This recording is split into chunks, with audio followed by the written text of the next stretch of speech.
December 21st to order. And I'll pass it off to Sarah, please. Sure. So tonight, this is a teleconference meeting of the Village Board. The President, actually Trustee Stokebrand, will be chairing the meeting tonight as President Rosick is absent. We'll be leading the discussion and we'll be calling on board members to speak. I ask that you actually raise your hand and not your virtual hand if you're a board member to speak. Residents will be called upon under citizens' comments. And if they have would like to speak on an agenda item for discussion. If you could please raise your virtual hand, we'll call you in order, and then we ask that you state your name and address. So tonight, Trustee Stokebrand will open the agenda item for discussion. Each trustee will have an opportunity to at least speak once. We will then possibly entertain a vote. The trustees can go back around and discuss that vote, and all votes will be taken by a roll call vote. This meeting has been publicly noticed and stated, and now I will do roll call. Trustee Amenta. I'm here. Trustee Bockhorst. Present. Trustee Carpenter. She just got on, I'll give her a second. Trustee Ursink. Here. Trustee Stokebrand. Here. Trustee Warren. Here. And Trustee Carpenter, are you on? I see her, but I don't know if she's having audio issues at this time. Okay, has this meeting been publicly noticed? The meeting has been posted and noticed according to law. Thank you. And moving to item number 4, special order of business, a review of the Wisconsin Department of Transportation Lake Drive design options. Rebecca, Manager Ewald, I'll pass it off to you or Leanne. We can provide it to, we can give it over to Leanne. I'm wondering, Sarah, if, I would just like to note that Trustee Carpenter is on now. Thank you. Leanne, would you like to introduce Christine?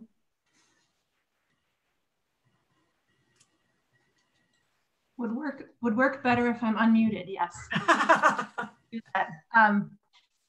Christine Hanna, the Lake Drive State Highway 32 project manager from the Wisconsin Department of Transportation is here this evening.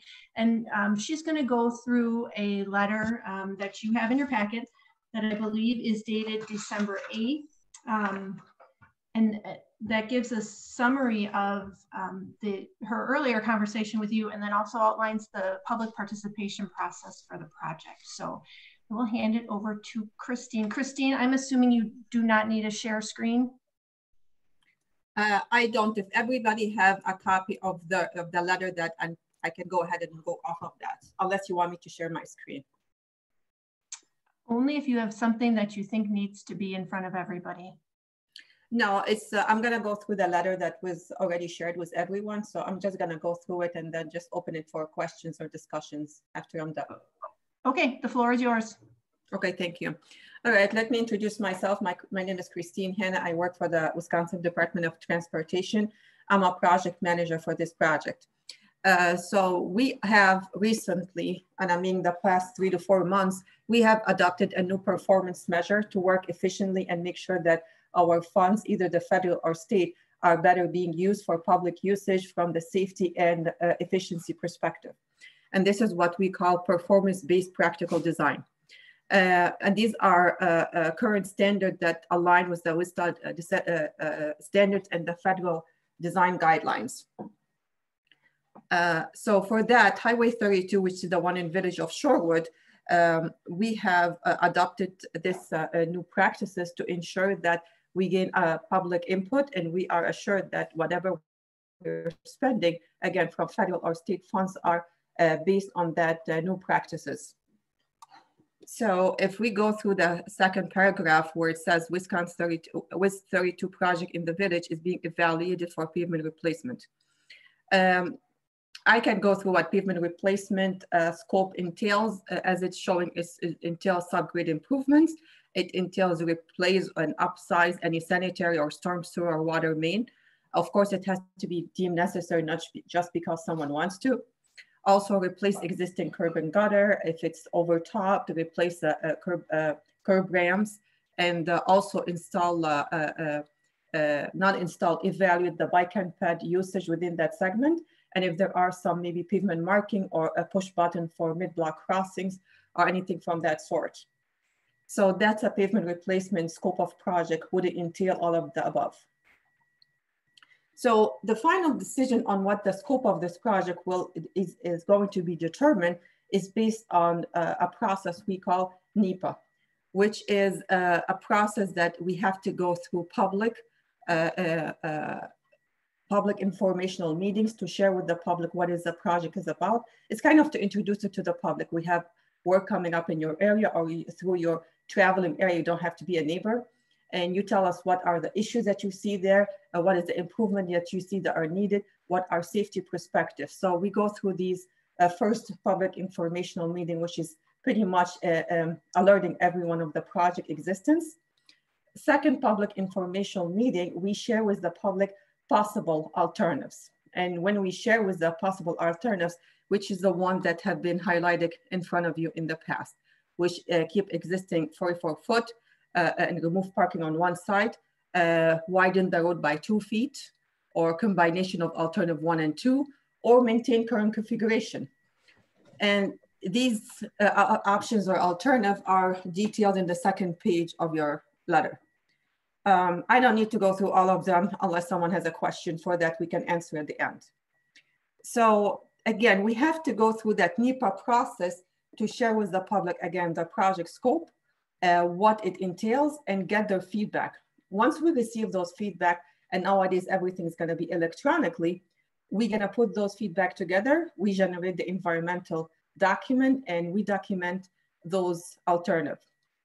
Once we get all of this information in our hand, and I have a design consultant with Kapoor, we will evaluate this, share with ad hoc within the region, and then we'll populate the preferred alternative.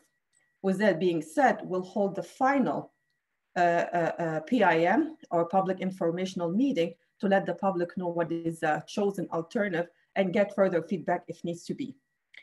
That being said, the DOT acknowledged the village preference, which is the fourth alternative, which is to maintain current configuration, meaning that 2 parking on both sides, or I should say parking/bike lane and travel lanes. The DOT acknowledged your preference and understand it. However, in order for us to satisfy the federal government needs of that NEPA process, we have to go through this. So that being said, we are still in the process of going to set up the first virtual public informational meeting. The mailing of that letter would be going to, of course, neighbors from Edgewood, I believe, from Edgewood to Kensington Boulevard. And it will go also through any adjacent businesses. So it's going to be 300 to 400 feet radius from that project. And also will ensure to reach out if there is a special interest group, will maybe need your assistance to kind of advertise or share this information with any of your constituents. If you all try to see if there is a newsletter or like a Facebook website or something from that sort to alert the public about this project and maybe gaining some more feedback from them. I have been talking with John Edelberg from the Whitefish Bay Village, and also for Chad Crispin from the city of Milwaukee, to alert them about this project. And if they have any input, or if they have any of their constituents or any business area, they have any interest to know more about it, just to kind of relay the information. So we are going through different alternatives to alert the public so we can get as much feedback as we can in order for us to tabulate the options and then come up with a preferred alternative. So with that being said, I put on page 3 and 4 the decision, not the decision, how the project is being developed at the state level. I'm not gonna go through it one by one unless you guys have any questions regarding it or a specific bullet point. And also on page 4 of 5 and 5 of 5 is the actual project schedule. So you would know when the first PIM is gonna take place, second PIM, and therefore. So those are different milestones of the project progress. with that, I'm just gonna open the floor. I don't know if Leanne or Rebecca, you wanna take it over, or do you guys have any, how do you wanna do this? I have a question. I'll start it off. So so the city of Milwaukee is going to add a bike lane. They have a wider street. They're going to add a dedicated bike lane northbound and southbound. Is that correct? Correct. And when will that be done? The schedule for the city project, I'll tell you, let me just look real quick here. So it's gonna happen in 2025. The same year? Yes. So then, according to what we've got planned now, this is the bike lane, the designated bike lane will stop at the village of Shorewood if someone's northbound. And what do we know about Whitefish Bay? What are they doing? Let me just rephrase something.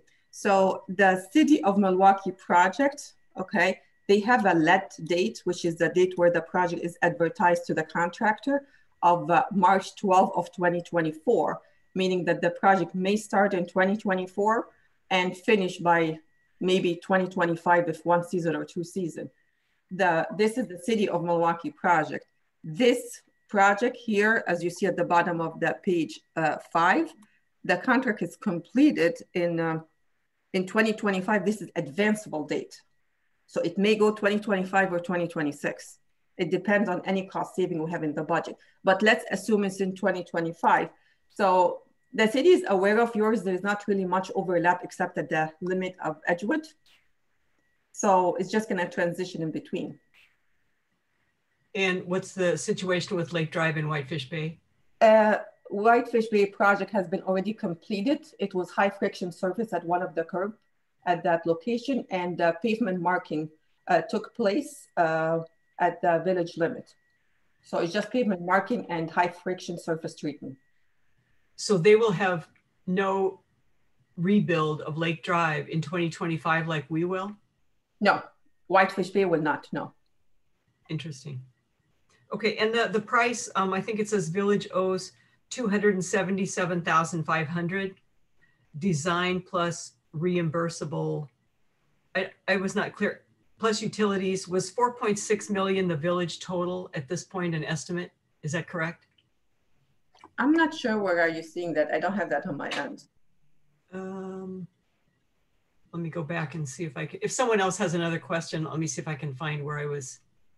I thought it was at the beginning of the, I'm sorry, I can't find it right now. So if someone else has another question, I don't want to, I think it might've been in the village part, maybe Leanne. I have a question quickly that might be able to fill the time. Okay, go ahead. So you in H, in I in your letter, you talk about once the preferred alternative is selected, design team will move forward, and so on and so forth. And I'm wondering, we already set forth kind of what our preferred alternative was. Are we the who?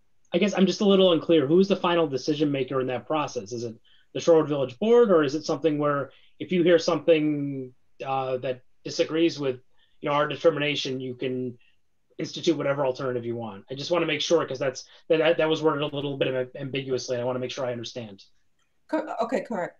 So what's written in that letter is telling you indirectly that the public input and information, whatever we receive, okay, will be the directive decision maker. Let's say that 50% or 60% of the public comments are to remove trees or to remove parking, okay? If we look at that alternative that they want to either remove trees or remove parking based on the majority of the comments, and we see there is no safety impact or there is no adverse effect, we call them adverse effect. If there is no adverse effect with that alternative, that the preferred alternative will be going forward. So I don't want to tell you the board will be the decision maker, the public is pretty much, because they are the one owning it. So it's not us taking public comment and making a choice. It's the public actually controlling kind of what alternative we put into place. I'm just making sure I understand. Yes, it is correct. And that's why at the beginning, I highly encourage all of you to reach out to everyone you know within that segment to come in and voice their opinion, because if they don't, we'll just have to do with our federal guidelines. So that's why it's extremely important for them to come forward and tell us what they want to do. Okay, so we're crowdsourcing the vote. Is that what you're saying? I'm sorry? We're crowdsourcing the vote on how this project ends up? Is there a website where you go vote? We will actually put a website out there. It's not for voting, more than feedback. Do they see like any signal issues out there? Do they see that the bikes are too close to the travel lanes? Do they see that the pedestrians are crossing in not visible way? So these are the questions that gonna be laid out. We'll give them in the letter, Facebook, website link, whatever that may be. You're gonna use all media resources to get this out. So we wanna hear from them. We don't wanna tell them what we wanna see. We wanna hear from them. What do they wanna see within that segment from Edgewood to Kensington? Okay, and so the public information meetings, how relevant are they to the tally of how people feel about the options? I'm not sure I understand. What role do the public information meetings have in tallying personal opinions about what they want? Actually, the public information meeting is the instigator for that. Oh. So we're gonna start that phase of public collection input through that public informational meeting. That's what the task is called. Okay, thank you. Trustee Amenta?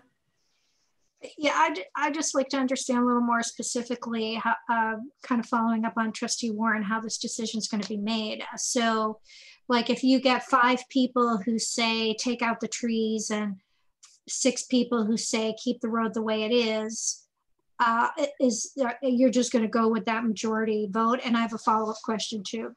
Sure. So it is the majority of the votes is going to be controlling that alternative. However, I'm just going to say very strongly, however, it's not anonymously and it's not blindly we're going to pick that alternative and go run with it, okay? So we have to make sure that those alternative works within the guidelines. So I'm just not going to blindly take what you want to do on the roadway and just go ahead and apply. So their preference needs to be within the project scope. It needs to meet safety. We are conducting something called safety certification, where we pull 20 years or more of safety crashes and we evaluate them. And we look what's the reason for the crashes. Is like an inattentive driver, not a visible side distance for a pedestrian crossing, something from that sort. So in a way, yes, the public will be the derived for the preferred alternative, not the final choice of that alternative. Okay, and you also said that there are some, because there's federal regulations or something that are gonna weigh into the choice here also, and that it has to go along with what, I guess, you know, I think this board was pretty unanimous that we wanted the roadway basically to stay the same. And I'm trying to figure out if DOT is going to look at it, look at crash data, look at something else, whatever, and say, well, we can't do that. And you know, which is your prerogative to do, but I mean, how is that going to be communicated back to us? And I guess if I understand you correctly and to answer your question, I'm going to tell you that the village, we as a DOT understand very well and very well heard your preferred preference. But again, NEPA is a federal guideline and mandatory process that we have to go through. And the public input weigh a huge deal in the alternative decision. However, if the alternative decision does not meet federal regulations, we may do some tweaking to that option and everything will come back to the board. So let me rephrase that. The board and the public are the main designator to make the final options. However, your alternative, the preferred one, has to match with federal guidelines. So I cannot go ahead and put you a decorative, for example, I cannot put out there a decorative lighting because we don't pay for decorative lighting. And we don't put lighting just because someone wants it. It has to be warranted and needed for visibility. Does this example clarify a little bit what the federal guidelines means for spending? Well, so, I think what you're saying is that even though we clearly said we wanted the road to be the way it is, that there's more process to go through, and it, you know, there is a possibility that the final design may be different. Correct.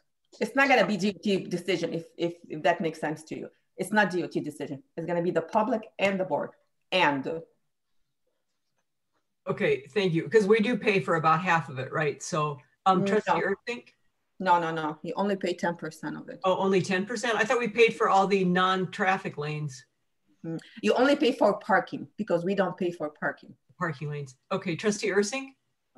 Thank you, Trustee Stokerbrand. Can you refresh my mind? We're operating really close to Lake Michigan, and I would love to. I hate to take away from this conversation because I think it's a good one, but I'd also like to know what are the green infrastructure options with this reconstruction, and if this is something that's been discussed, internally, and if we're going to have a vote on that. So far, I have no green infrastructure going on with that vicinity. I think the focus, at least from my understanding from the village, that we're focusing on which alternative we're going to go to design with or for before we go ahead and look at maybe bioswales or some more beautification or green space improvements. So I guess if I remember properly, if I remember right, we discussed the type of asphalt versus another material that can soak in the rain a little bit better, the rainwater, the stormwater. Was that right, or are we are we just talking about just straight asphalt? So far, from my understanding, unless we complete the pavement report, which we didn't yet, it's going to be asphalt. Unless the pavement report come back otherwise, we'll go with that. However, if the village would like to do a different type of material instead of asphalt that's going to work better for you and maintenance-wise, the village can pay the difference. Let's say it's costing $1,000.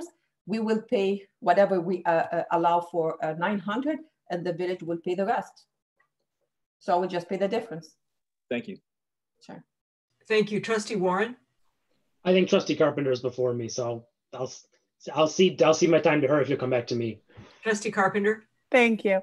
So what if the public comes back? Because I do think we had pretty strong consensus as to what we as a board felt the plan should look like. But what if the public comes back requesting, as an example, signs that are significantly outside of our budget? That then comes back to the board and we get to ultimately make that decision, or how does that work? Okay, it depends actually on what type of signing we're talking about. If it's like a speed signing, roadway signing, pedestrian crossing signing, advanced signal signing coming up, this is going to be a DOT cost. But if we're talking about like a internal village signing, business coming up or something from that sort, it's going to be the village 100% cost. There's no even discussion. It's just going to be a village cost. So does this answer your question? Yeah, I mean, I was just using signs as an example. It could be that, I don't know. I mean, if there's something else that the public warrants or would like, and, is just outside of our budget for this particular project, do we have that opportunity to, sort of rediscuss and rehab the conversation? Of course. So maybe I should have added this, and I apologize. Once we have that public consensus and feedback received, and we're going to have like a deadline date that everybody can have to input by, we're going to tabulate all of these comments, and I will share back with Rebecca and Leanne for them to share with you guys. And if you like, we can have another discussion altogether about what the majority of the votes or the survey are at. If they come back and say, again, I'm going to use the decorative light poles, because I just had this with the city of Milwaukee. City of Milwaukee won those black decorative light poles. We said, okay, we will pay only for the basic light pole. And if you want to pay for the extra, we'll put a category for that in our budget, but it's going to be coming out of your budget. So to answer your question, yes, there is a possibility to apply those requests, but unfortunately, the cost will be, the difference of cost will be village cost. And this something definitely can be discussed in a different meeting. Okay. And then just to clarify, so the first PIM meeting is in July of this year. And I'm assuming just based on COVID that will be a virtual meeting. that, or are you only still soliciting comments at that meeting? You're not actually having a good dialogue there. No, like you said, we're gonna be soliciting for input, feedback, and we're gonna use all resources, virtual resources, of course, to get a hold of the public. Again, Facebook, a village website, mailing letters. Maybe if you guys have like a business district or a special group that we can tap into and see if they can help us out, get the words out, or any other virtual resources that the board uses for informational that we can use as well. So we're just gonna be creative how we're gonna reach out to everyone. Okay, so, and will it be an actual meeting where you're having like a Zoom conversation with residents? As I think that that's something that is pretty important for our community to have the ability to provide feedback in that format. Yes, yes. In that letter, they're going to be a date and a Zoom link they can be able to access, and we'll have like a presentation like we're doing now, and we'll go through the presentation. Okay, thank you. Thank you. Hey, Trustee Warren. Sorry, I was just going to build on something, just put a finer point on something Trustee meant to ask, or hope to put a finer point on it. So to be clear, we're going to have these public meetings. All the comments are going to be synthesized for us. It'll come back up to the board, and then ultimately the board will decide how to move forward with this. So the public feedback is not, it's informative, of course, and it's something we want, and we want to hear, and we want to obviously incorporate into the decision. But at the end of the day, it's going to be presented to us, and then we're going to make an additional recommendation. Is that correct? Yes and no. So yes, it's going to come back to you, but it has to be the public consensus of what the final alternative will be. And if the board has something against those decisions, then we need to understand why. And if they are acceptable, then we'll just definitely go back to that individual or individuals and discuss that with them, because they will have the right to understand why we did not put their decision in consideration. So it's going to be a little bit of going back and forth. So I guess let me clarify something. The board will not make the final decision for the preferred alternative. It's going to be a collection of individuals, mainly the public and the board, and not one or the other. Okay, I got it. I think I got it. So in other words, if the board decides to go a different direction, it needs to communicate back to the individuals impacted and have that discussion. It's not the final call. Correct. Correct. Okay. Just want to make clear kind of who the decision maker is here and what our role in the process is. Yeah. No, thank you. That's a very good clarification. I think that will help others around here to understand too. Thank you. Okay. Let's see. Trustee Bockhorst, did you have any questions? No, I feel very satisfied with this. Appreciate it. Thank you. Okay, thank you. I did have a question. So last time you were with us, I think it went from asphalt to concrete, which I believe is, it's stronger and better for a state highway, but for local repairs, maybe not so great. Today, I've heard you use the word asphalt. Well, it was a question, like I was telling, I believe a different board member here. That's typically what I did with adjacent projects like Whitefish Bay and Milwaukee. However, the pavement report, I don't know if you can see it on the schedule or not, we have to do a soil report. It's going to be done by April of 2021. And after the soil report, because we need to see how the underground soil looks like, and independent on that, we'll have a proposed pavement report that's going to tell us what is the best suitable for that type of soil material. It could be either asphalt, special type of asphalt, or concrete. So those are options out there, but not yet determined. Because that would make a huge difference in the cost of the project to the state and to us. Is that correct? Absolutely correct. Absolutely. And another question. So did we make any progress on figuring out if we could get some crosswalks in Shorewood, particularly at Atwater or at Lake Drive and Capitals, if we could get some sort of a median or some traffic slowing device put into the concrete or into the roadway surface, like Whitefish Bay got? Definitely. This is very doable within the project scope. So I don't know if Leanne or Rebecca can send me this information. And when I meet with the consultant, we'll go ahead and incorporate that. Of course, we'll have to look at the studies, but then we'll incorporate if applicable. Trustee Ursink? I'm also assuming that the bike lanes will be repainted. I mean, if we're replacing everything, are we going to repaint those bike lanes as they currently exist right now, or are we planning to do anything different? I think that was part of our conversation last time we spoke. So this is where things are, actually the whole information meeting here, or the whole discussion here, is about bike lanes. Because if we have to stripe those bike lanes, it has to be a minimum of 5 feet. And we don't have 5 feet here. So that's why we are going with the shared bike and parking, which typically we have to have minimum of 12, but we here have 11. So that's why some of them DOT alternatives, individuals here are very upset with that approach. That's why they wanna either widen the road or remove the parking so we can have ample space for bike lanes. So to answer your question, no, we cannot mark the bike lanes unless we either remove a parking lane on one side of the road or widen, move the curbs out. So it's my understanding, if this helps, Arthur, the street will look exactly like it does now. If we get proposal 4, which we have indicated we want, the striping will be exactly like it is today, and there will be no designated bike lane, but we will continue to have our shared parking and bike lane. And this will continue all the way through Whitefish Bay. Is that correct? Correct. But the city of Milwaukee will have a designated bike lane, and they have a wider street. Yes, they have 46-foot width roadway from face to face. You guys have 44, and that's what the difference is.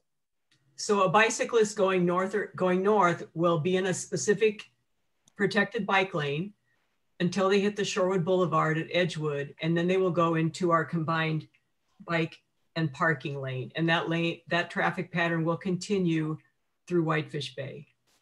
Are there not is there not striping right now up by Atwater? I feel it's a combined thing. It's not a combined striping. Okay. Yeah. And that will that go away once we replace it completely, or will that? No, it'll be the same. It'll be the same markings. That's my understanding. Is that correct? That is correct, depending, of course, on the preferred alternative. But if we assume the public input which matches with the board's preferred alternative, it will look exactly like it is today. It's just better material, newer. That's all. Okay, thank you. Sure. So my understanding is here, there are no good options, because I think we would all love to have a bike lane, and there's just not room. We don't want to give up the trees, and we don't want to give up parking. And so there's no good options for us. And so it seems like we've agreed that, and hopefully the public will support this. We'll find out, won't we? Yeah. We're going to maintain the status quo. That'll be the position of the board. Okay, right. Does anyone else have anything to add? Leanne, did you want to add anything? Okay, Trustee Bockhorst. So I'd like to agree that there are no perfect options, but we are going to have a combined bike and parking lane. So it's not perfect, but it is still, I don't want to give the public the impression that we are doing away or not going to have an opportunity for there to be a bike, an area that is relatively safe for bikes. But yes, without widening the street, spending more money, taking out curves, cutting down trees, and spending a lot more money. This is, I think, the best. That I'm fine with it, and I think we had unanimous consensus last time as well. So yeah, it's not perfect, but it's going to be good enough as far as I'm concerned.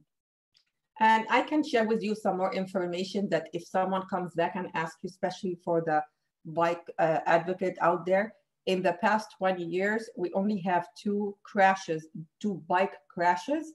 And one of them was an attentive biker who hit or rear-ended the back of a car. So it's him who hit the car. And the other one was also an attentive driver. So in the past 20 years, only 2 bike crashes. And that would be between Edgewood and Kensington on Lake Drive. Correct. Thank you. Anybody else? Trustee Ursink? Just to clarify, so where we sat right now with our lines, that's where it'll be after this project is done. Same exact, just newer materials. Yep. Correct. Okay, thank you. Okay, I think that's it then. Thank you very much. I'll hand it off to Rebecca. All right, thank you. That concludes this item. So we're ready to move to the next agenda item. Thank you, Ms. Hannah. Okay, thank you. Okay, special order of business 4B, decorative installation. Mr. Grippentrog? Yes, and Chief Whitaker and architect John Cooney were invited. I don't see them on the call, but if they are here, they're welcome to provide any additional information that you might have. This is a relatively straightforward item. As you're aware, when the village sold off the former police and fire station to the North Shore Fire Department, we placed a facade preservation easement on the building. In general, that facade easement said that any changes to the facade or new materials or things of that matter would need to be approved. And the process to approve that addition would be through a recommendation from the Design Review Board, and then the Village Board would have ultimate approval authority. So this is with respect to a 13-inch by, I think, 8-inch decorative tile that they're looking to install within the pedestrian alleyway between Village Hall and the fire station. It's a decorative tile that honors the architect of the building and has a silhouette of the building. Design Review Board provided unanimous approval or unanimous recommendation for the approval of the tile. They did note that architect would need to be respelled on the tile. And they also clarified that no fastening materials would be shown. So it would be affixed directly to the brick. There would be no brackets or whatnot. So I can answer any questions that I may have any answers to, but I also don't know if Chief Whitaker or architect Wallenkamp are on the phone. Sarah, do we see the chief or? I don't. I've been looking and I do not see anybody Okay. with even a phone number that I don't recognize. Okay. So. I can make it, Trustee Stokerman. Trustee Warren. I can just make a motion. I move to approve the decorative tile installation with respect to the facade preservation deed restriction at North Shore Fire / Rescue Station number 83 at 3936 North Murray Ave. Second. Motion made by Trustee Warren, seconded by Trustee Bockhorst. I had a question. Are there any costs involved? Nothing to the village. Okay, and I believe, did someone tell me there's some architectural significance? This will match tiles that are at the Shorewood High School building, is that correct? Or? That is correct. There was an example provided in the packet of a tile that I believe is at the high school. So it's the same style that is there. And is it a local artist or no? It is correct. And the name? I don't know offhand. I don't know, Becky, do you recall? It's okay. You reached out to us. I can follow up with you on that. It's okay. All right, I think we're ready to vote. Anyone else raise your hand if you have a comment, question? Please call the roll. Trustee Warren.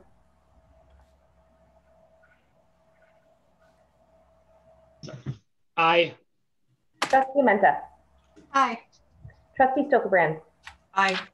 Trustee Bockhorst. Yes. Trustee Ursink. Aye. Trustee Carpenter. Aye. Motion passes 6-0. Thank you. Okay, moving on to item 5, consent agenda items. Trustee Stokerbrand? Yes, Trustee Warren?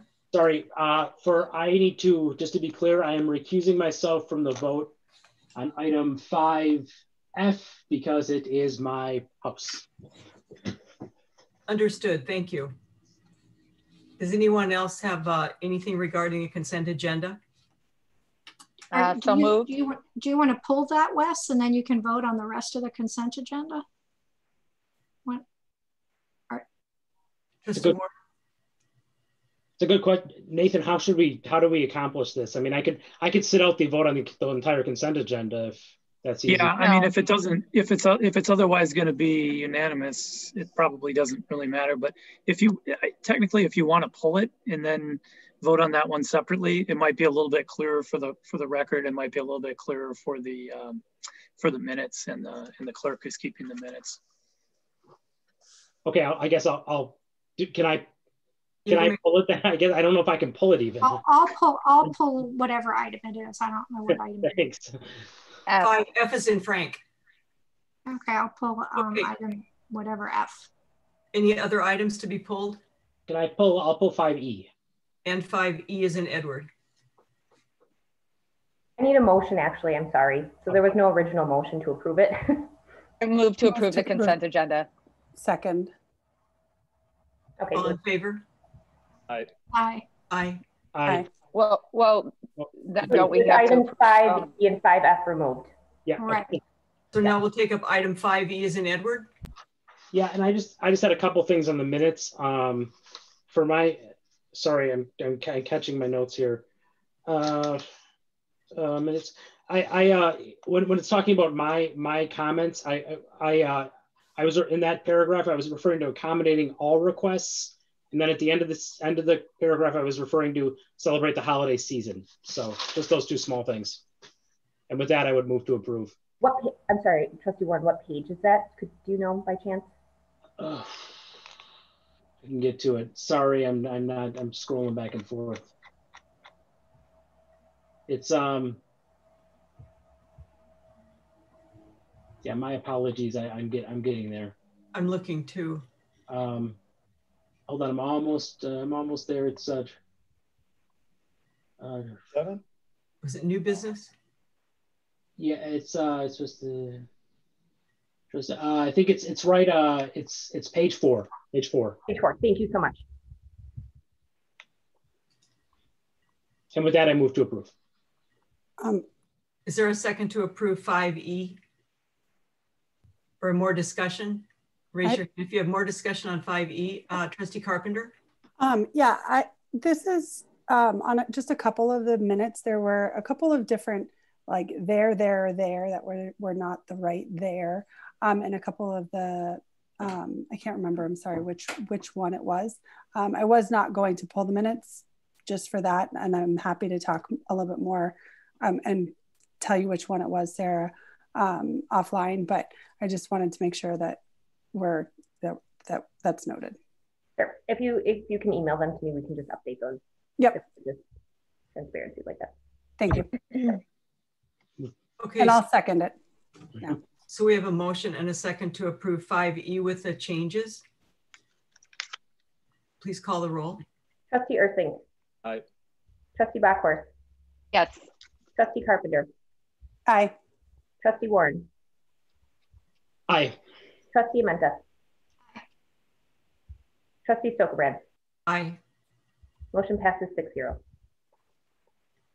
Okay, we'll move on to 5F as in Frank. Mr. Grippentrog, would this be your item? And we're just pulling it because of the recusal. So I'll move approval of application for special privilege for fence and retaining wall within the public right at 4201 North Murray Avenue. So we have a motion by Trustee Amenta and a second by Trustee Backhorst. Any discussion? Please raise your hand. Seeing none, Sarah, would you please call the roll? I have one. Next time you should hire a smarter fence guy, Wes. Home improvements. It's always something. Always a joy. It's always something. Would you please call the roll, Sarah? Yep. Trustee Carpenter. Aye. Trustee Stokebrand. Aye. Trustee Amenta. Aye. Trustee Ursing. Aye. Trustee Backhorst. Yes. And Trustee Warren has recused himself. Motion passes 5-0. Thank you. Public hearings, we have none today. Citizens to be heard, I was aware of one before the meeting started. Sarah, Clerk Bruckman, I'll let you. Yep. So at this time I have Alyssa Roch. If you would like to unmute yourself and state your name and address and state your public comment. Hi, Alyssa Roch, 4218 North Maryland Avenue. We haven't reached this item yet, so I'll be pretty general about it and be mindful of your time. I just wanted to speak on behalf of the Shorewood Police Accountability Committee. We're working for a more equitable and safe neighborhood. We would like to thank the board for orchestrating the organizational study. We're very pleased with the outcome. It makes it quite evident that there is racial inequality in Shorewood's policing. And just again, for time, instead of going through points, I'd like to let you know that our response to the study is now on the Shorewood Moving Forward website, shorewoodmovingforward.com. In addition to that, we're really pleased to see that the board is moving forward, has created an action plan, and we look forward to collaborating with both the board and the police department swiftly and effectively to create change. Thank you. Thank you, Ms. Roche. Was there anyone else, Clerk Bruckman, that you're aware of? Jim has his hand raised. Jim, if you could unmute yourself and state your name and address, please. Yes, hi, Jim Arndorfer, 2524 East Shorewood Boulevard. I just wanted to take a minute to thank the village staff for holding the candidate gathering last week. I think everyone on there found it very informative and useful, and also wanted to thank trustees Ursink and Stokebrand for sharing their insights and experiences. That's all. Thank you, Jim. At this time, there is nobody else with their hand up. Anybody else? Please raise your hand at this time. Okay. Okay, you can move on. Thank you, Clerk Bruckman. New business 9A, an ordinance about handicap. I'm guessing this is for Director Griepentrag? Correct. And so within your packet tonight, there is a proposal to modify current village code with respect to providing parking for on-street accessible spaces. This was one of the topics discussed within the transportation and parking analysis. We did discuss it twice with the technical advisory group, which is where we're at today in terms of providing this recommendation. It is not perfectly aligned with what the consultant had recommended, but we as staff and the advisory group feel this meets more the intent and is understandable to citizens and staff to administer. So with that, the key points is that the current process is a simple request to the village manager's office, but there's no real stipulations within how to review or approve that. Our recommendation would be to eliminate that section and to place accessible parking and loading zones within the general loading zone section and treat them as a special privilege. And so with that, there would be an application process and an annual renewal. The key points within the memo that I've included indicate that we would add definitions for both accessible loading and accessible parking zones. It would provide the planning and development director the approval or the authority to approve such requests so that they would not have to come to the board, presuming that they meet specific requirements in consultation with the DPW and police department. If by chance they don't meet those requirements, we would deny that at staff level and they would have the opportunity to appeal it to the village board for further discussion.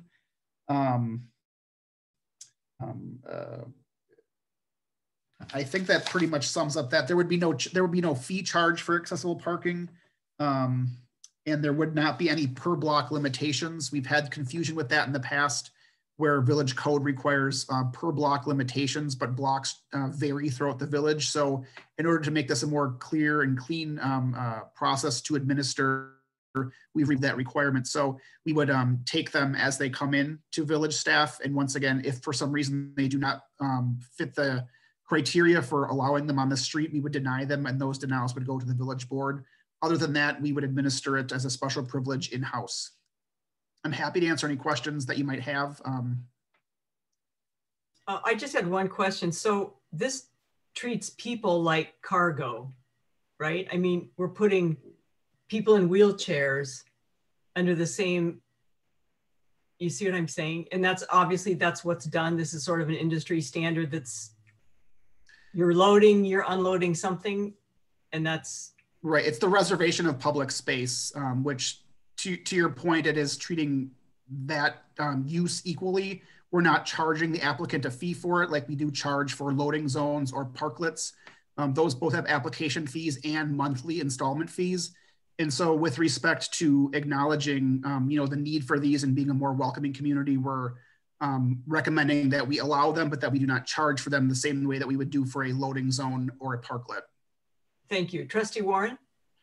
Hey Bert, thank you for bringing this to us. I just really had one question on it. We only have a certain number of loading zones and they tend to get renewed year by year. I would anticipate accessible loading and accessible parking zones, we'd have more of those. I note that they're valid for 1 year and then they expire, and then I would assume we'd get that people would apply to renew. But I'd imagine, would there be a signage impact given that there might be kind of exponentially more of these than we had seen with the current loading zones? You know, are we taking signs up, putting signs up, taking them down, and would that cause a budgetary impact?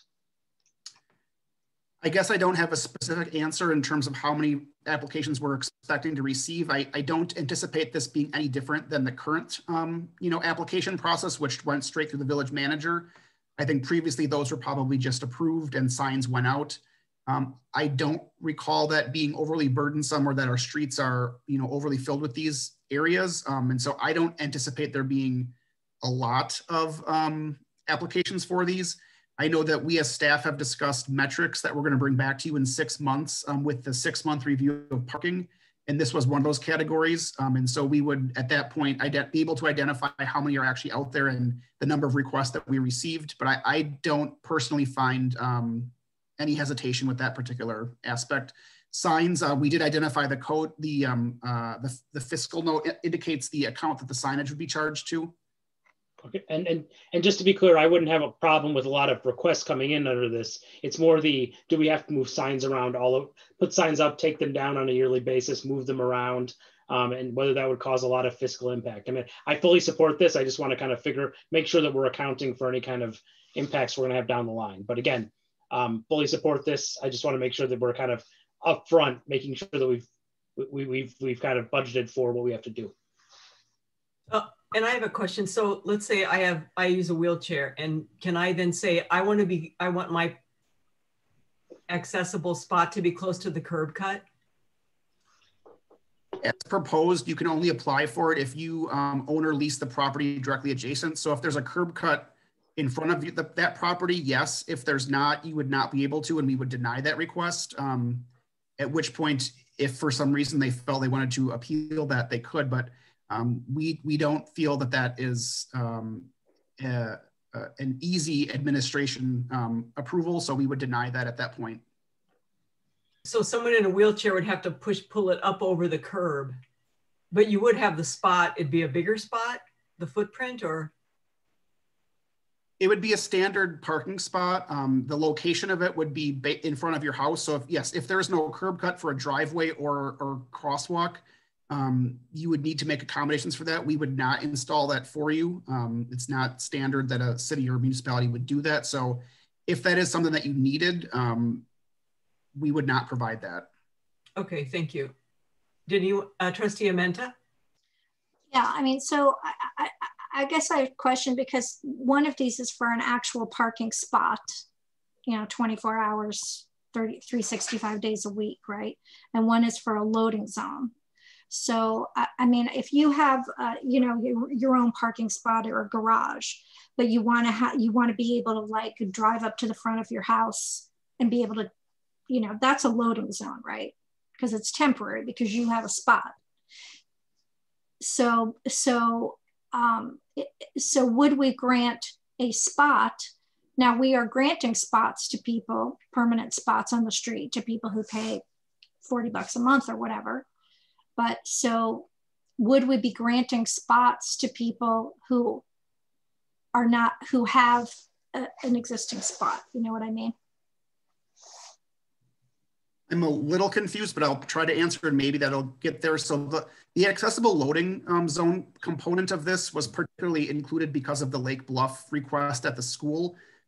That was not considered a parking spot because, to your point, cars should not be parking there 24 hours a day. It was intended for someone to drive up and unload a passenger that needed accessible area to do so. So the inclusion of the accessible loading zone was seen more so for institutions or churches or things like that. I believe Kingo Lutheran Church might have a similar kind of setup on the weekends. And so the accessible loading zone component was built in for those kind of groups or institutional uses. With respect to the parking spot, I think that's where we're anticipating individual residents to apply for that spot in front of their house.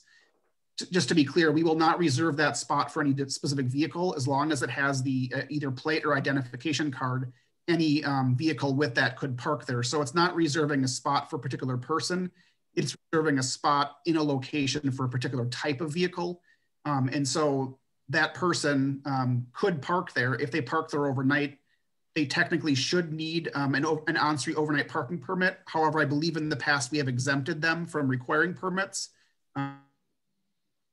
And so it would reserve the space, but the car itself would still need to be compliant, and it wouldn't be based on who lives there. It's based on the plate or the identification card. I know, I get that, but then what do we do with alternate side of the street parking then? Or what if you live on a street where there's only parking on one side of the street? Then it's not adjacent to your property. And what do you do when it's, so if it's alternate side and the spot's in front of your house, but you can't park there that night? So what do you do then? Right. So if someone applies for it and there's no parking in front of their house, we as staff would deny it based on no one can park in front of on that side of the street. So we would deny that application.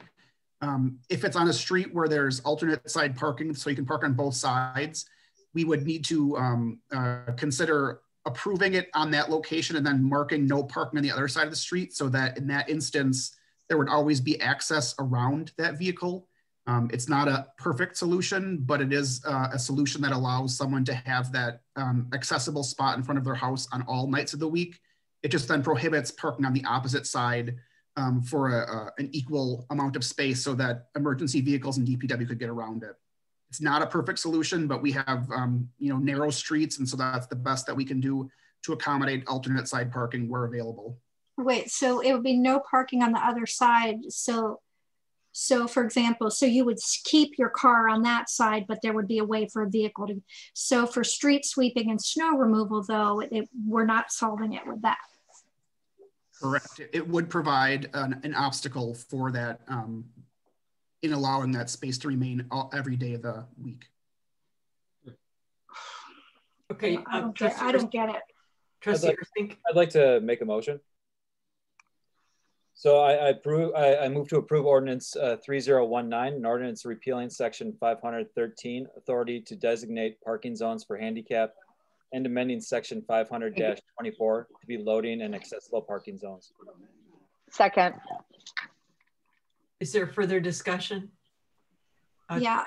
I had one question too. So I just want to be clear. So if I live on the right side, the north side of a northbound street, and I'm sorry, the east side, and I get this permit and I'm in a wheelchair, and then I can put my car there, but then there's alternate side parking. So, and I'm an even number. So now it's like the third day of the month. So then I don't have to move to the odd number side of the street. I still am parking on the same side of the street, regardless of alternate side parking. Is that correct? Correct. If there's adequate space in front of the applicant's house, based on the special privilege application, so it makes it special by definition, that is how the signage would be installed, so that there's no parking opposite side of that, which then negates the need for alternate side parking. It is definitely not a simple, straightforward solution, but it's the best we have with what we have to work with in terms of our narrow street patterns. But that is correct. If you get a special privilege in front of your house, you would not be required to alternate side park in that area if it qualifies based on space. Trustee Bockhorst? Yes, I'd like to call the question, please. I'd like to move to call the question, I guess is what I'm asking. Okay, Clerk Bockhorst, do we do a second on that? No. Yeah, is there a second? Is there a second to call the question? Second. Second, okay. Clerk Brockman, please call the roll. Yep, this is to call to question. Trustee Amenta? No. Trustee Warren? Aye. Trustee Carpenter? No. Trustee Stokebrand? No. Trustee Bockhorst? Yes. Trustee Ursink? Yes. Motion fails 3-3. Okay, Trustee Amenta, please. I mean, I think that we do need to maintain clear streets for, or an ability for DPW to do what it needs to do in the streets. I think for someone to have a parking spot in front of their house, and then so your neighbor across the street can't park in front of their house, so you're taking away the ability for people to park, for your person across the street to be able to park in front of their house. And it's creating a situation where a street sweeper and snow cannot be adequately dealt with. Or it's creating a situation where DPW has to go back and back and back, you know, depending how many of these there are, which probably there won't be too many, but you never know. I also feel like, I mean, I don't have a problem with a loading zone, you know, or that someone is temporarily there, but I feel like that the only situation where I would grant an actual spot as being proposed by staff would be a situation where someone does not have off-street parking available with their house or rental unit. And that kind of is a hardship thing, because I just don't think it's, I think it's creating more complexity and more work, and also disadvantaging people on the other side of the street. Thank you. Trustee Bockhorst? So I know that staff have collaborated in order to bring this forward to us. That includes DPW staff, that includes planning and development, as well as the village manager. What we've heard is, you know, nothing's perfect, but the staff is hired to work in the best interests of this village. I don't share the exact same concerns that Trustee Menta, sure, in a perfect world, but we can't guarantee everyone a spot in front of their house. These are special circumstances, and they're very limited circumstances to which they could be applied. ADA and other kind of accessibility issues, there's federal legislation in place to ensure that these things happen. And we want to be respectful and inclusive of our community. So I don't have a problem voting on this. I understand that maybe Trustee Carpenter would like to say something as well, since you know, you voted no to call the question. So other than that, I would like us to continue and move forward and take a vote. So thank you. Thank you. Trustee Carpenter, did you have a comment? Yeah, I had a question. Approximately how many of these situations do we, because we currently, I know that the challenge is that we've not had a good process, and Rebecca and I have discussed this. So is about how many of them are applied for a year? So Becky, could you answer how many you've had applied in your time? I believe it's less than a handful, but I think you had a list going. Is that correct? Correct. I do have a list going because we've held any requests that we've received since we started contemplating the parking and transportation analysis, because we included that within the scope of the work. So we do have, you know, a handful, I would say maybe at least 5 that are pending, based upon whatever policy comes through from the board. So once the board, you know, moves in a policy, then we'll take those requests, we'll apply the policy, and then we'll process them. But typically I wouldn't expect perhaps maybe more than 1 or 2 a year.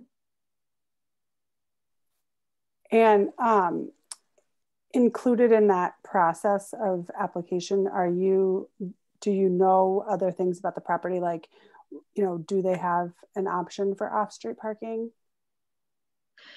To be honest, the majority that we have received, I have not processed, I think maybe 1 in my first month of being at the village.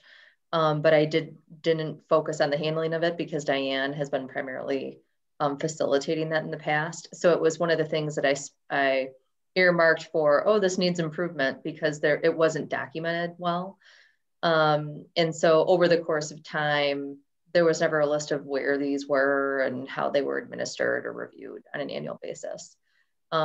So I don't have any first-hand knowledge of reviewing a stall and the property and implications, unless Bart, you know of one that I'm not recalling at this time.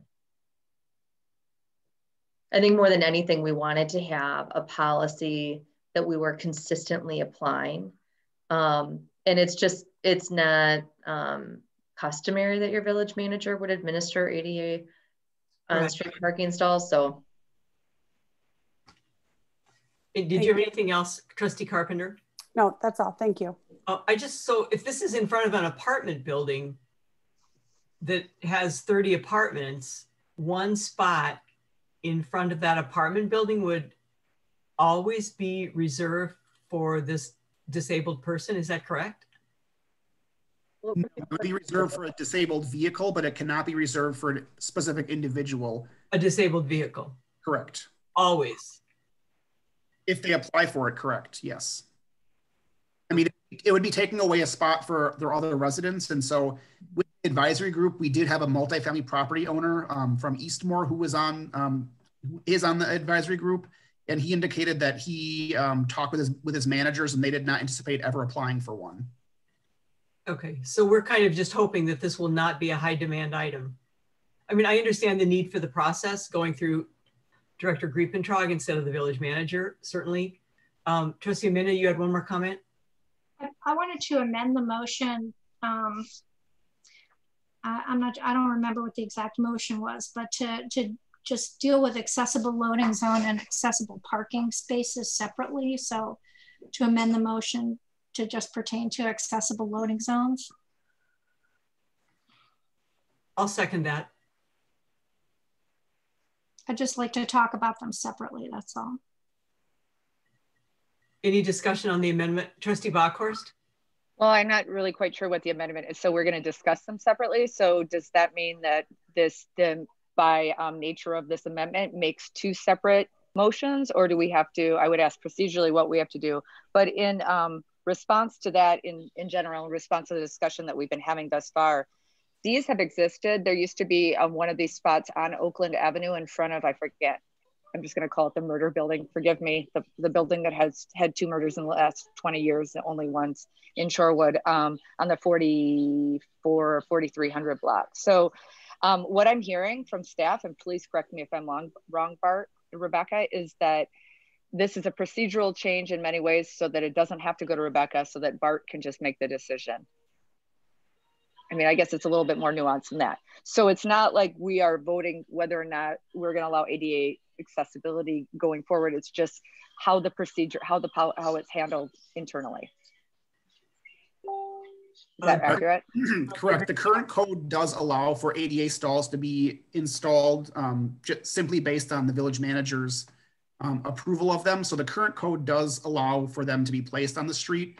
And there are more than a handful out there currently that we know. So yes, this was seen largely as a procedural fix to provide some more consistency and clarity to the process and provide perhaps opportunities for us to review them more specifically.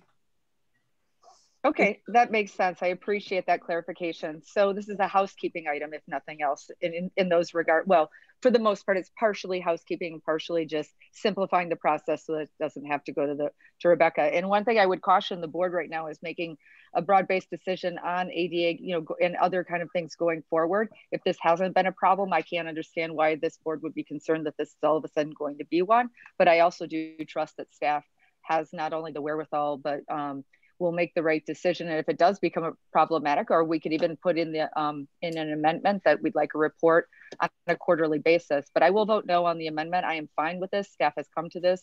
This is something that's happened in the past. It's a simplification. It's a way to move things forward and get a lot of business done in this village, and also protect the residents that live here. And in the absence of there actually having been a problem, which it doesn't sound like there has been, I'm not sure why we're going to upset the apple cart at this time. So I will be voting no on the amendment, but yes on the original motion. Thank you. I'll get you in just a minute, Trustee Amenta. So is currently the village manager would approve this special permit? Is that correct? Currently, it's not deemed as a special permit. Currently, it's just deemed as the village manager could approve the space. So it's not on the books as a special privilege. Oh. By making it a special privilege, it goes into our database and we can report it more easily and track it. So similar to loading zones and parklets, it would go through my department into our BSNA software that we can then pull up on a monthly, annual, whatever basis and keep track of them. So part of this is procedural in terms of helping us keep track of where they are located. And so was it renewed annually, or what was the? It was not. So it was approved and then it was out there. And so in perpetuity, you could have a parking spot? Correct. So unless someone notify us that they moved or no longer needed it, it would still be out there, and there might be spaces that are still like that. And so are they grandfathered in? I believe item C says they would not be. All approvals granted prior to November 19, 2018 would be revoked and reissued in accordance with the provisions of subsection B. Okay, thank you. Trustee Amenta? Yeah, this is not just a housekeeping matter. I mean, there are aspects of procedure and housekeeping about it, which I agree with, but the upsetting the apple cart is going to happen January 1 when we start having people parking and having the ability to park all night on the street. Okay, so so we need to, the things I'm talking about are consideration of, what this is going to mean in that context, not in our current context, but in our future context, which is going to be different. How different, we don't know. So in the context of the issues that we've talked about multiple times about, some streets, there's no room to do alternate side of the street parking. So so there you have an inequity, because if you're a handicapped person, but you happen to live on one of those streets, you're out of luck. But if you live over on this street, you can get this. That is an inequity. I think it's an inequity to say on a street where there's only where there's going to be alternate side of the street parking, that the person who lives across from you can't ever park in front of their house, because that's going to be no parking 24 hours a day. So I guess, I want to consider them separately. I have no problem with the loading zone. And with this concept of a parking, a permanent parking space, I see that as something that would be granted only in a situation like what we currently call hardship spots, where somebody does not have any ability to park. Other than that, they can park. It would be a loading zone or a daytime zone. It could be a daytime thing, so they can park daytime. Or whatever, but I mean, I think the same principles apply that we've talked about before of having to manage parking so that we can keep streets clean, which has to do with stuff getting into our river and being able to deal effectively with leaves. We talked about street cleaning a couple meetings ago, about the relationship between street cleaning and water quality. And it's Wisconsin, we have snow. We have a lot of issues with snow. So I just don't, those are my problems with it. Okay, let's see, was there one more? Trustee Bachhorst had one more comment. Well, I guess if we vote on these separately, as it stands, and don't make a decision or vote against the second one, then the village manager can just decide, and I'm fine with either way. This is what they're asking for. And if we want to rewrite it, that's fine, but I'm ready to vote. Okay, so we need to vote on the amendment first. Are you prepared, Clerk Bruckman? Can you read the amendment? So this is my understanding, because we're dealing with the amendment was to deal with the loading zone only. So that would be amending section 500-24 to be loading and accessible parking zones. Is that correct, Bart? Correct. So I would have to go through if that's the only thing that passes, I would need to go through the current draft and remove any sections related to parking. Okay. That is my understanding of the intent of the motion. Okay. So that is the motion I have. So this is for the amendment. Trustee Stokebrand. Aye. Trustee Carpenter. Aye. Trustee Bachhorst. No. Trustee Amenta. Aye. Trustee Warren. Nay. Trustee Ursink. Nay. Motion fails 3-3. So now we vote on the the original motion, please, Clerk Bergman. Yep, the original motion is to approve ordinance 3019, an ordinance repealing section 500-13, authority to designate parking zones for handicapped, and amending section 500-24 to be loading and accessible parking zones. Trustee Bachhorst. I'm sorry. Yes. Trustee Yes. Warren. Aye. Trustee Carpenter. Aye. Trustee Amenta. No. Trustee Ursink. Aye. Trustee Stokebrand. No. Motion passes 4-2. Okay, thank you, Director Grippentrog. Moving on to new business, item B, consider next steps for the police department organization study. 8:40, 5 minutes late. I'll hand it off to Rebecca, please. Manager Ewald. Not bad on the time. Thanks, guys. Before you and included in your packet is a memo that outlines some of the next steps for proceeding with action items that are recommended within the scope of the police organization study. For purposes of tonight, there are 4 main components that we are looking to hear from the board. The first is that we'd like to confirm action items in progress noted within the spreadsheet that can proceed so that the police department can continue implementation of those recommendations from the study now. We'd also like confirmation of the recommended action steps that are outlined within the spreadsheet. Second, we've identified a responsible leader for each action steps. It should be noted that the police department is involved in all action steps, and just because you are a leader does not necessarily mean that there won't be other stakeholders involved, but they're similar to the discussion that we had earlier during the COW, we need different groups to take different leads, with the understanding that the village board is ultimately the review and approval authority over these items within the work plan. Last, we want to confirm some priority policies and designate bodies to review them. Again, similar to the conversation we had tonight with prioritization, there's a lot of recommendations within the scope of the study, and it's not feasible to do them all at once. In fact, even the ones that we've put in the memo and brought as recommendations at places to start will take considerable amounts of time. So we want to check in with you as a group, verify that these recommendations and policies are the same as the board's, and if not, we want to hear from you on that. And then following this confirmation, we would go and start preparing work plans of which to start addressing these items and bring those back to you for review.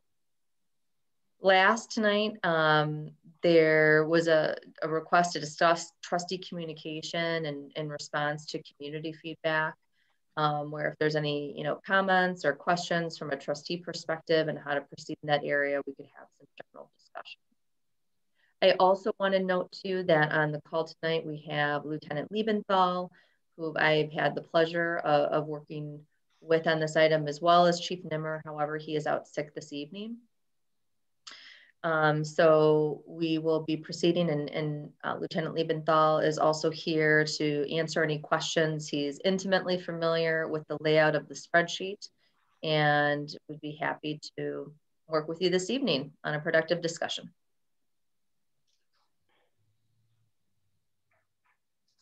Okay, thank you. Let's see, we'll start with some questions. Trustee Carpenter first, and then Trustee Amenta.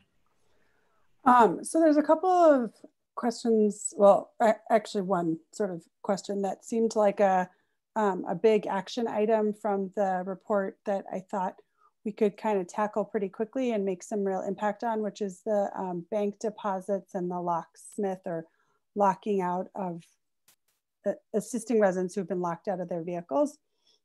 It looks like on that spreadsheet that is not slated for completion until June of 2021.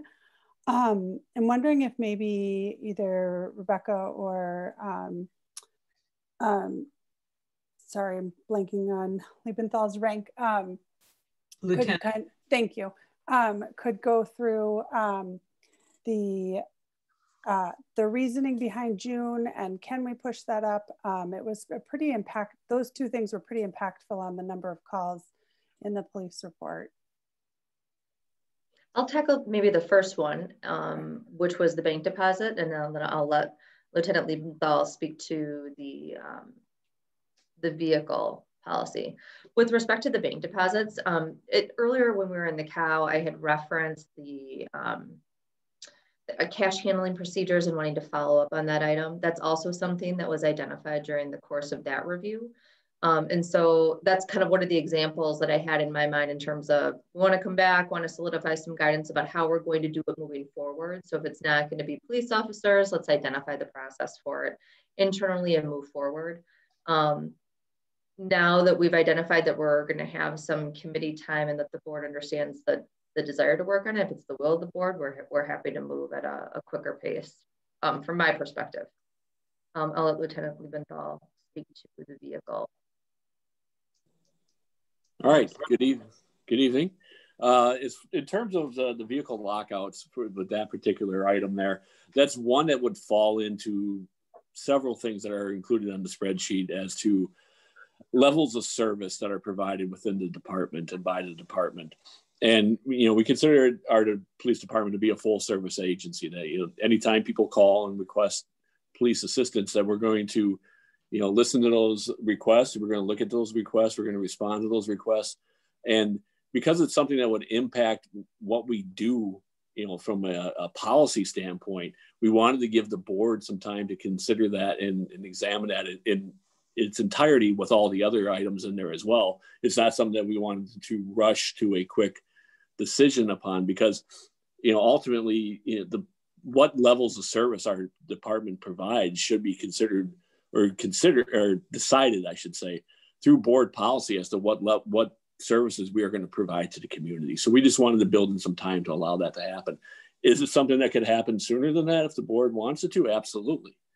But we wanted to give you some time to do it. So just to be clear then, Rebecca, the bank deposit could be much sooner. And it sounds like the locksmith type calls, those could both be much sooner. I just feel like those two items had in the report could be really impactful. I think it was like a reduction in like a 25% reduction in calls just by eliminating those two types of calls. So I would really support moving forward with both of those items much sooner than June. Thank you. Trustee Amenta and then Trustee Warren. I mean, after we heard Michael Weiss's presentation, I mean, the three things I took away from that were data, disparities, and community engagement. And looking at the items here, I mean, I guess records management is, I'm not sure what you mean exactly by records management. Are you talking about keeping track of calls and who stopped and what the disposition of the call, just having more complete data on what's happening with the actual indicators of police activity?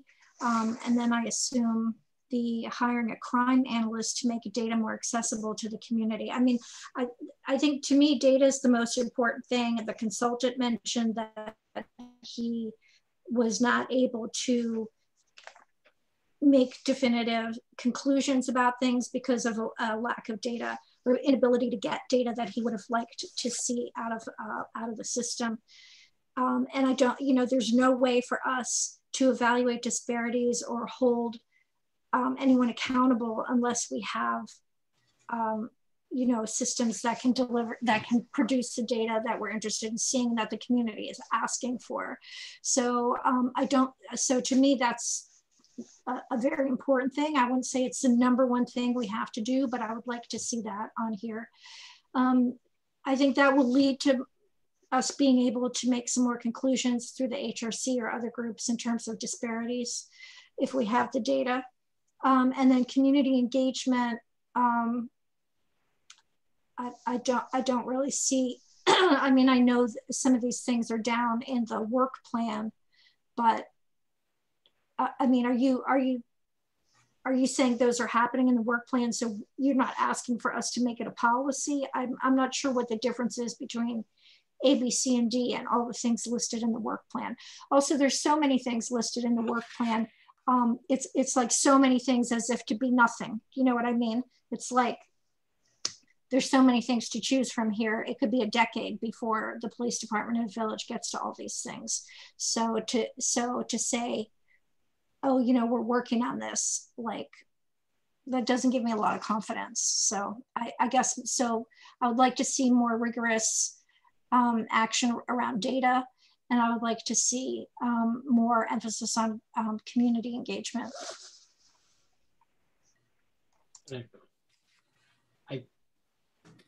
I'm sorry, Trustee Warren. Yeah, I was actually my comment actually dovetails right off of Trustee Amenta's comment. I do agree with her that, 3 of the primary themes were data disparity and community engagement. And I view A and B, records management, complaint process. I do like the data focus of those. But when I was looking at the actual work plan, recommendations 1 and I don't see a ton of community engagement up in this A, B, C, D. So I flipped over to the work plan, and it seems like recommendations 1 and 3 would be something that would be, community forum, walk and talk, block parties, though I guess that might be, COVID might impact that. Coffee with a cop, though maybe that would have to be virtual. These things seem like something that, and I know some of these are slated for June, but these seems like things that we could easily expedite if we wanted to. And they tackle at least some of that in community engagement piece, which is a theme that we heard stressed at the last meeting. So when I was working through this, that's kind of the thing that jumped out at me, that I think we want to have some of these community engagement events a little bit earlier in the process is kind of one of the prongs of the things that we're doing here. And I was hopeful that we could expedite those. And maybe that's part, it looks like some of these are ongoing, so maybe that's part and parcel of it, but I wanted to voice my support for expediting it as much as we could. Thank you. I guess when you come to these service levels thing, to me, this is sort of like the DPW, like, do we still want leaves to be picked up in bags at the curb? And, I understand the interest in trying to quote unquote, get the low hanging fruit, but it makes me wonder if it should be part of a bigger discussion about policing and problem solving policing and with the community. If we start having the community town halls and a lot of people show up and say, wow, I really like it when the police let me into my car, I locked myself in my car, don't cut that, whatever you do. Or, I don't know anything about the bank deposits, but it just made me think, is that part of the discussion we should have with the town hall? We should get a town hall, in my view, going in January to go over service levels and see what people say about it. Let's see, who has not talked? Trustee Bockhorst or Trustee Ursink, please. Go ahead, Trustee Ursink. I don't have much to add than what's already been added, but I would agree with the data and community engagement. I think when I personally spoke to Andrew Weiss, community engagement was my number one. I feel like, from a lot of the things that I do in the community, I don't see police officers, and I from my interactions, I know they're all very good. A lot of them are very good people, and it would be nice to get them, integrated more into the things we're doing in the community, like the farmers market, or if they were to come out to a little league baseball game and just walk around and interact a little bit with our community, so we can get to know them a little bit more. I think that would be really helpful, because I think right now I feel like a lot of the officers are almost behind a wall, that we don't see them out and about as much as at least I don't, as much as I'd like to. And I feel like I do a lot out in the community. So it would be great to see them walking up and down the business district, and they may do that right now, but it'd be nice to have that more of an emphasis. And then I also agree with Jessica Carpenter. I think or Trustee Carpenter, sorry, Jessica. I also think that they're, with the bank, the bank slips, I think that could be something that we could do away with right away. And then we could have the discussion about unlocking people's car, because I do think that goes to community engagement. So, so I think that's worth the discussion as well. Thank you. Who else? Trustee Bockhorst? So I agree with most of the statements that were made, including the low-hanging fruit items. I don't know if this is something that Rebecca would need for us to vote on, as far as which items, or if we're all comfortable with her making the decisions that she's able to make without our input, and then coming back to us at the next meeting with actionable items that she and others identify. Also, I agree with the community engagement piece. The last thing you want to do is to take, especially with all of the discussions surrounding the different types of policing, and these are more, this is broad. I'm not going to go into great detail in this meeting at this point, but the last thing that you do want to do is take the police out of the community altogether, especially when you're trying to reconfigure the police, and also have better or different kind of service levels as well as engagement. So I want to avoid any move towards militarization completely of the police, and so beefing up the community engagement. But of course, this depends on what we are willing to pay for in this municipality, where we will need to make any kind of tweaks as far as service levels, budgetary decisions, et cetera. So I understand, you know, there's a lot of comprehensive things that are tricky, and it's hard to make those decisions piecemeal without the entire plan. And then the last piece I will touch on is the data. And we spoke about this before as far as police records and also the type of software that we use in order to obtain the data and provide the public as well as trustees and other individuals with records. Because one of the things that is very onerous as far as I've been told, is when you do need to get some of the police data and in a very synthesized form. And the example I'm going to use for that is for licenses, right? When businesses go up for their license renewals. We don't, to my knowledge, I'm sure maybe this is done with the management, but we don't do what a lot of other municipalities who are a lot larger and they have a bigger budget, et cetera.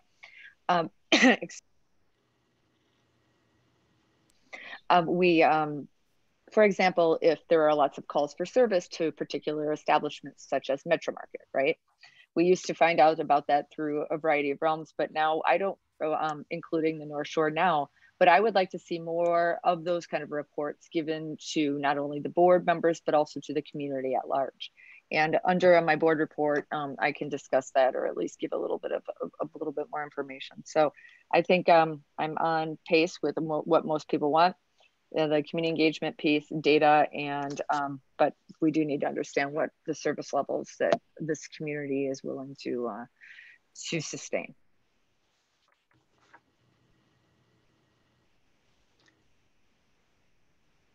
Okay, thank you. So I guess, are we looking, this is more of a, do we need a motion at this point? Yeah.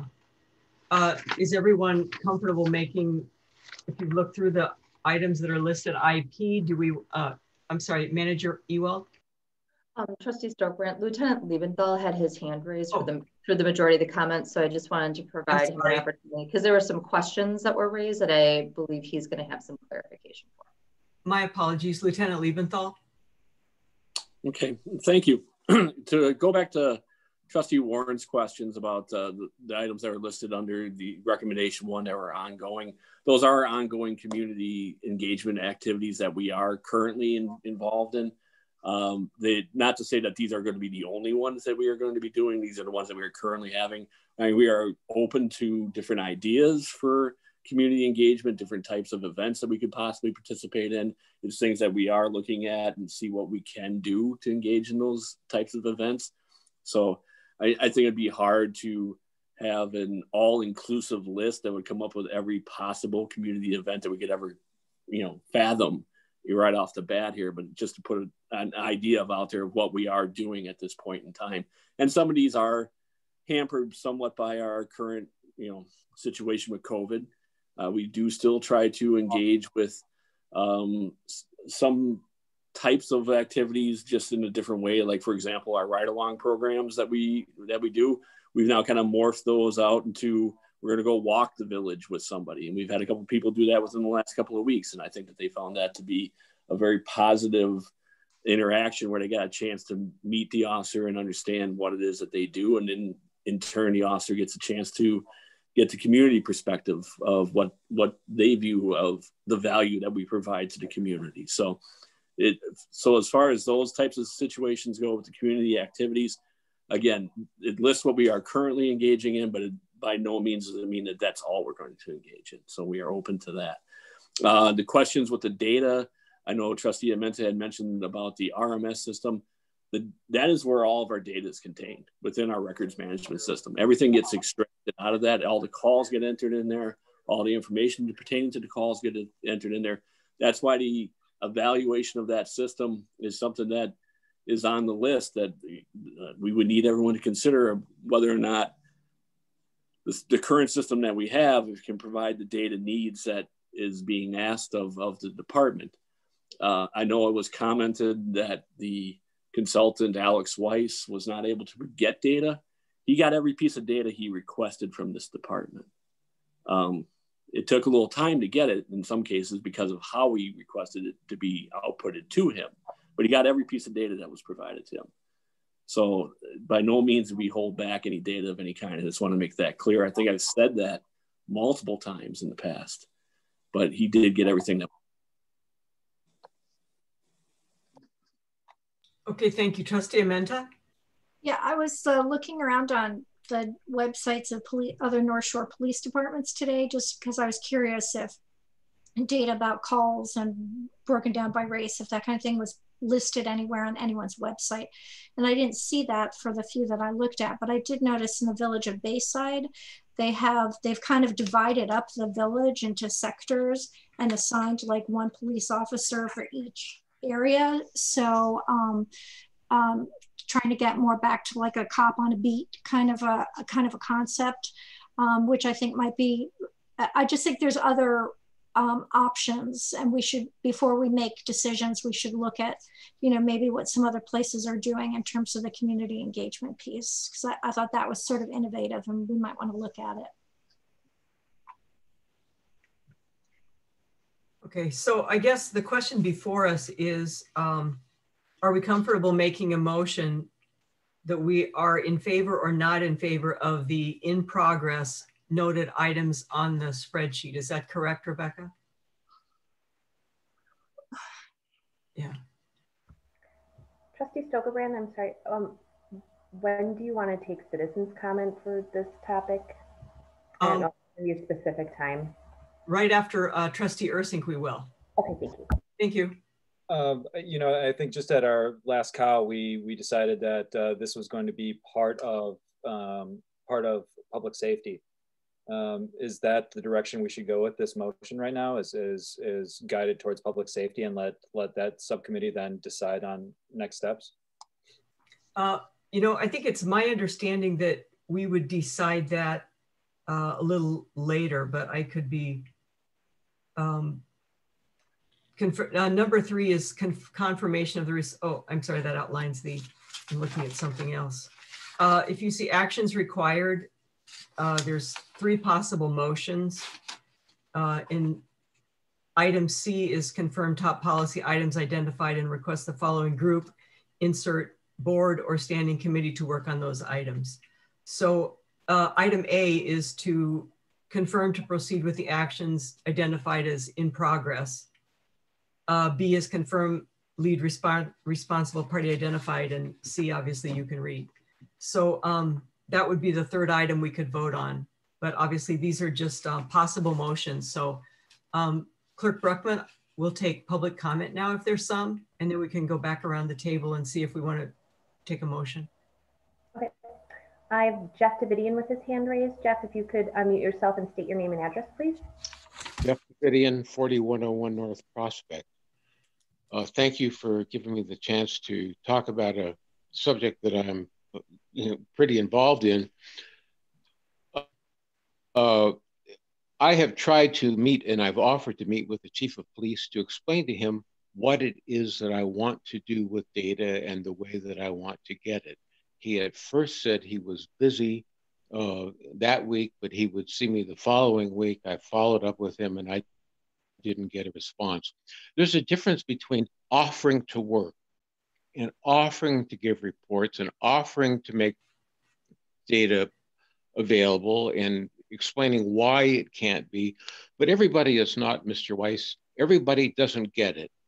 And nobody at the department has tried to understand what I would do with the data and why I want it in a certain way. It really helps the village.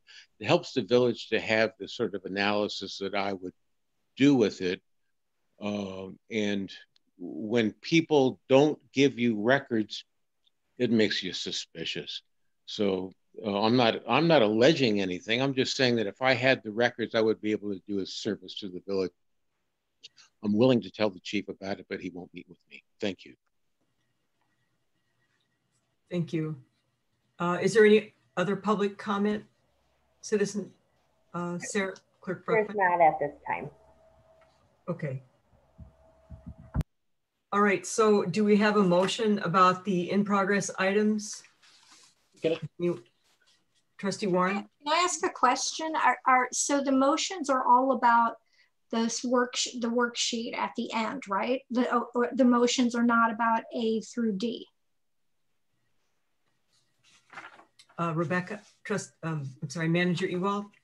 The policy items that I believe Trustee Amenta is referring to by A through D relate to the last possible motion that was identified in the memo, which so would be A through D are the policy, and the implementation chart is the correct table. Okay. Correct. Okay. And just to be clear, when we talked about or we identified data management or records management, that did dovetail directly back to data. And I know Lieutenant Liebenthal hit on that before, but you know, revolving around those issues. It's another reason why I am voiced my support during our committee of the whole for looking at open records requests as well. Okay, Trustee Warren. Yeah, I was just going to say, you know, I'm just trying to think through the next steps here. I certainly, I mean, I don't think we have a choice, but to, at least in my opinion, move forward with the motion, because the last thing I would want to do is not pass the motion and have us stall out for 2 weeks or 4 weeks or wherever quickly this gets on the agenda. So I guess at the end of the day, I am supportive, like I am supportive of moving forward with the work that's already in progress. You know, I don't want to lose X period of time while we recalibrate. So I'm not really sure that, I guess I'm just trying to puzzle through what would happen if we didn't, like, I guess, yes, I am supportive of doing what we're doing and continuing to do that work. And then thinking through what our priorities are, either at the committee of the whole level, or I think public safety is where it's going. So public safety, and I don't know, like confirming the lead responsible party identified, stuff like that, and where things need to be referred.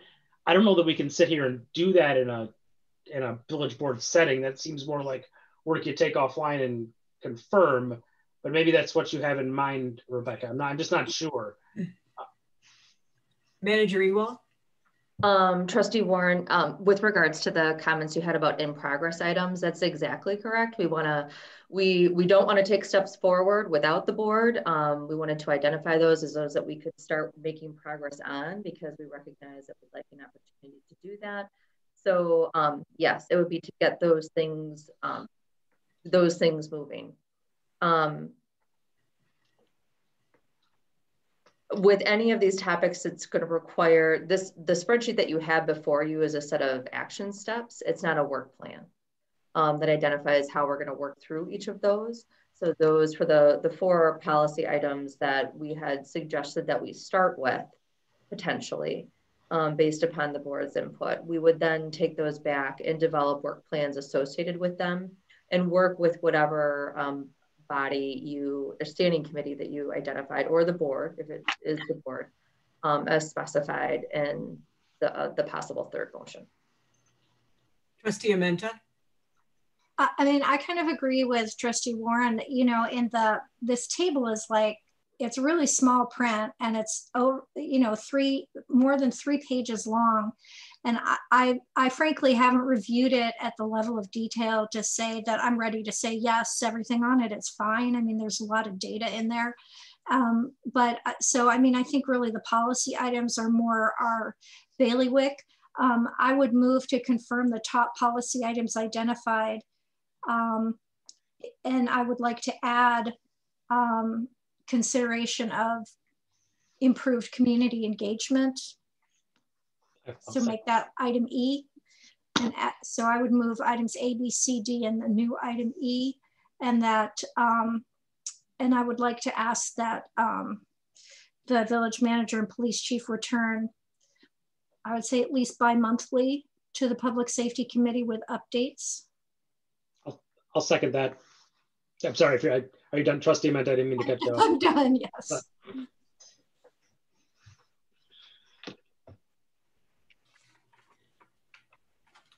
So then, Manager Ewald. A clarification, based upon our discussion that occurred in committee of the whole earlier this evening, then if we needed to review some options of next steps and how those would proceed, then my direction would be to work with the Public Safety Committee. Is that correct? Yes, that's nice. Yes. Okay. Thank you. Just wanted to clarify. So I think we should probably go around the table and talk about that, because that, I mean, I guess we did earlier, right? So everyone's comfortable with moving this to the committee of the whole. Trustee Carpenter? Well, and I just want to clarify, you know, to Manager Ewald's point that, you know, if there are some items that we would like to move forward, that would be up to public safety's discretion, i.e. the locksmith calls or the bank deposits. That would be up to public safety to sort of shift their focus and move forward with those items sooner.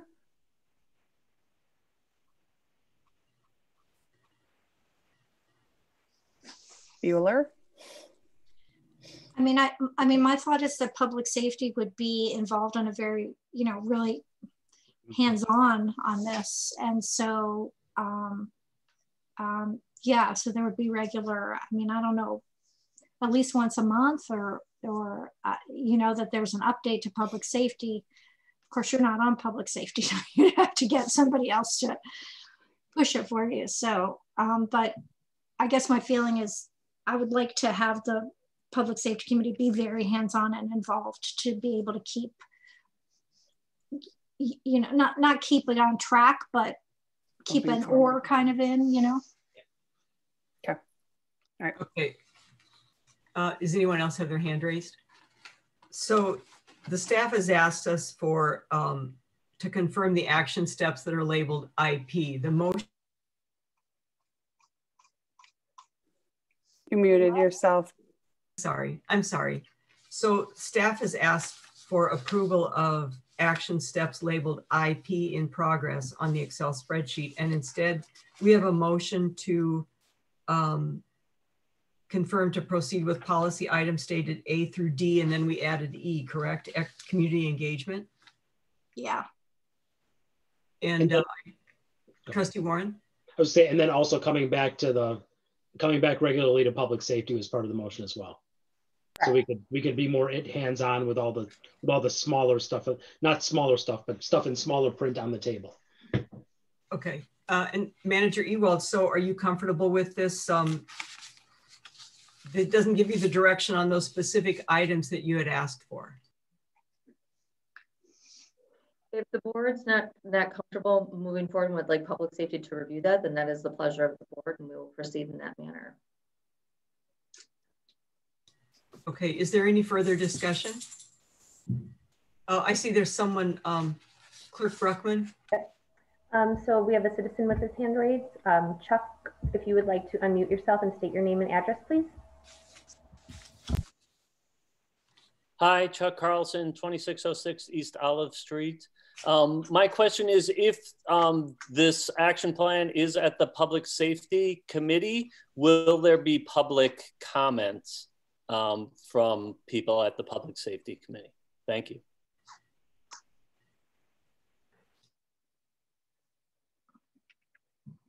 Oh, I'm sorry. As chair of the Public Safety Committee, I can tell you the meetings will be open to the public, and I would think that there would be some opportunity for citizens to be heard.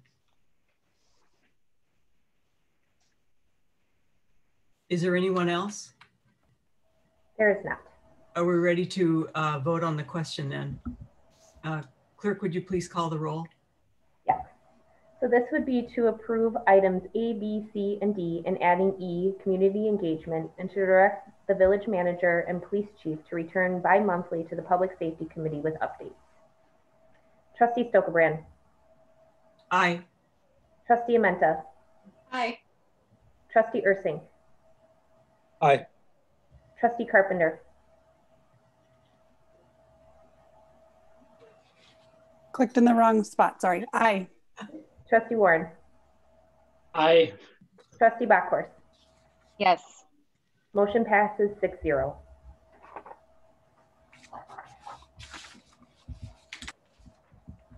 Okay.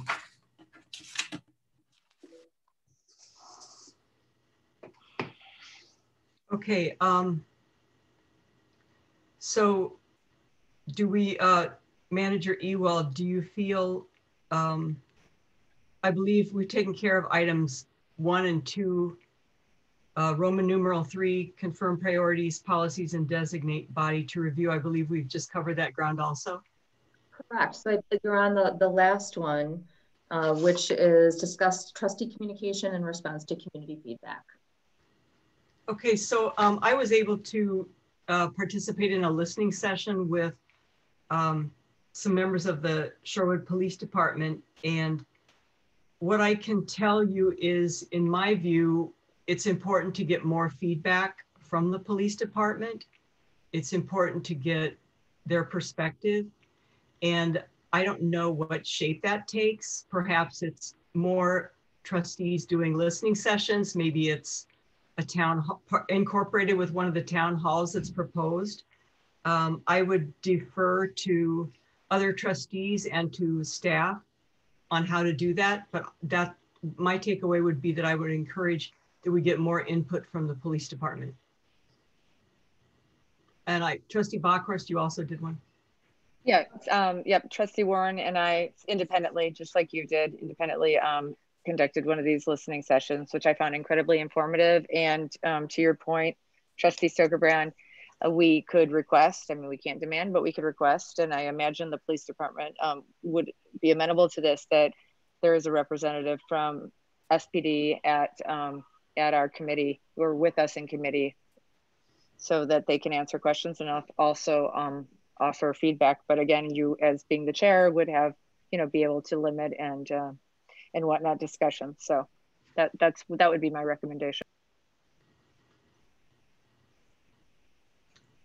Trustee Warren.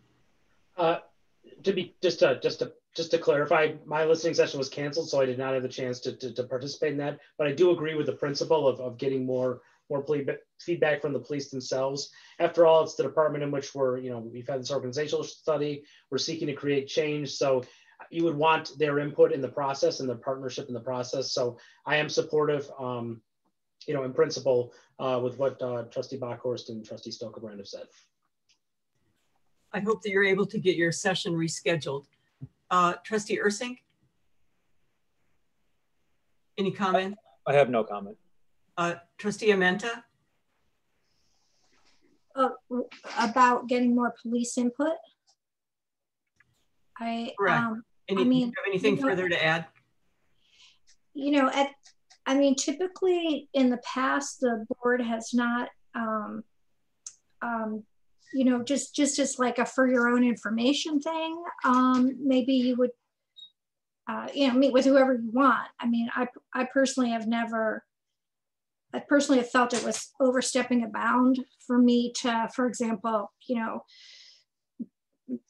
see someone from DPW. I mean, I do have conversations when I see people I know from DPW on the street. I mean, I won't say I've never had a conversation with someone, but, and I know that staff asked trustees to meet with individual employees. It's not something we've ever done in the past. And I'm just not sure how that input, becomes part of the process that we're going through, right? Because individual trust, I mean, even if all 7 of us had a listening session, it would be with different police officers. So we'd all be hearing something different, So, I mean, that's why I think when things are done in public in front of all 7 of us, we're all hearing the same thing at the same time. So, let's say a police officer, I met with them privately and they brought up some, issue about something going on that I felt was really, I'm obviously not saying it is, but, something like sexual harassment or something's going on. Okay, so, they've just told it to me. I mean, what can I do as an individual trustee, right? I mean, so I'm just not quite understanding. I'm a little curious about how the information that's being given to trustees one-on-one, like how is that helping the board as a group move forward? That's what's a little bit confusing to me. I mean, if people want to meet with individual employees, I don't really have a problem with it, but I guess if you then come back and say, well, we really need to start looking at X, Y, and Z because I heard it from this police officer. You see what I'm saying? It's not, there's a little bit of a disjoint there. That's my feeling about it. Okay, so my take on this is anything that gives anybody on the board more perspective on what we're trying to do here is a good thing. So besides the listening session where I had no idea who was going to be there, who would show up, if anybody would show up, I also did a walk around with a police officer for an hour a week ago. And to me, it's all giving me background and perspective so that I can make informed choices. And whether it's more listening sessions with more trustees, whether it's a town hall, whether it's a walk around, ride along, I don't think that it necessarily has to follow a specific form as long as it's happening. And I do think that a town hall where more people are in the room would be a wonderful idea. And if we can make that happen with multiple members of the police department staff, I would love to see it. Trustee Bockhorst? I agree with you. It would be great to have town halls. We are limited by, what the police has time for, their scheduling and other things. But also, I also agree with what you said, Trustee Stokerbrand, and I think we all can agree on this regard that more of us need to have conversations. These were conversations requested by the police. Chief was present in all of these meetings, and I'm not sure which individuals were present in yours, Trustee Stokerbrand. And at this point, I'm not gonna waste any board time arguing that. But all of us could benefit by understanding other people's perspectives through conversations. And yes, us demanding that they have a conversation with them is a lot different than them requesting that, that we have these conversations. And those of us that were invited individually, again, what I mean by that is one trustee, police chief, a variety of police members, and the village manager, right? Was specifically for that purpose because we are on the public safety committee. I hope we have more of those kind of conversations, time and scheduling permitted, but we are all limited. So again, to also get other people's perspective, you kind of have to, at least talk with them instead of talk at them. So anyway, I don't know what else is required from us tonight. We still have a few things on the agenda, but I would love to see us, continue to move forward on this. And I'm really excited about this opportunity and for us to have more discussions with the police, because in order to affect change with them, we do, it's a big undertaking. We're going to need them to be our partners in this endeavor. Thank you. Trustee Amenta? Yeah, I just, not everyone was on the board, 4 years ago, but, President Rozak, when she was a trustee at the time, and I were told, we cannot call the village attorney. We are a single trustee. We don't have authority. That we were criticized for taking up too much of staff's time. So for us to call Mark and ask him a question, who are you? You're just one trustee. You're not the board majority. So I guess I have a hard time with that what's been passed down to me as a board member for the almost 6 years I've been on this board is that you are one vote. You don't have any authority to take action. You don't speak for the board. You can't represent the board in any way. And when you are meeting as an individual with someone, you are meeting as an individual. You are not the public safety committee. You are not the board. So if I've been told that I'm not allowed to pick up the phone because I'm wasting staff time, which I've been told more than once, okay? To that, I'm just pointing out, I don't care if individual trustees want to sit down with individual employees and have one-on-one conversations that are never then communicated back to the rest of the board, whatever, I don't care.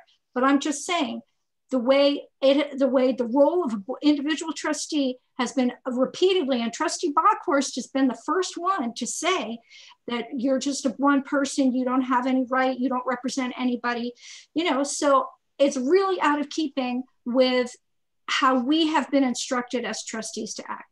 Beyond that, whatever, people could do whatever they want, but it's in no way consistent with how we have been told as an individual member of the board, you're supposed to behave.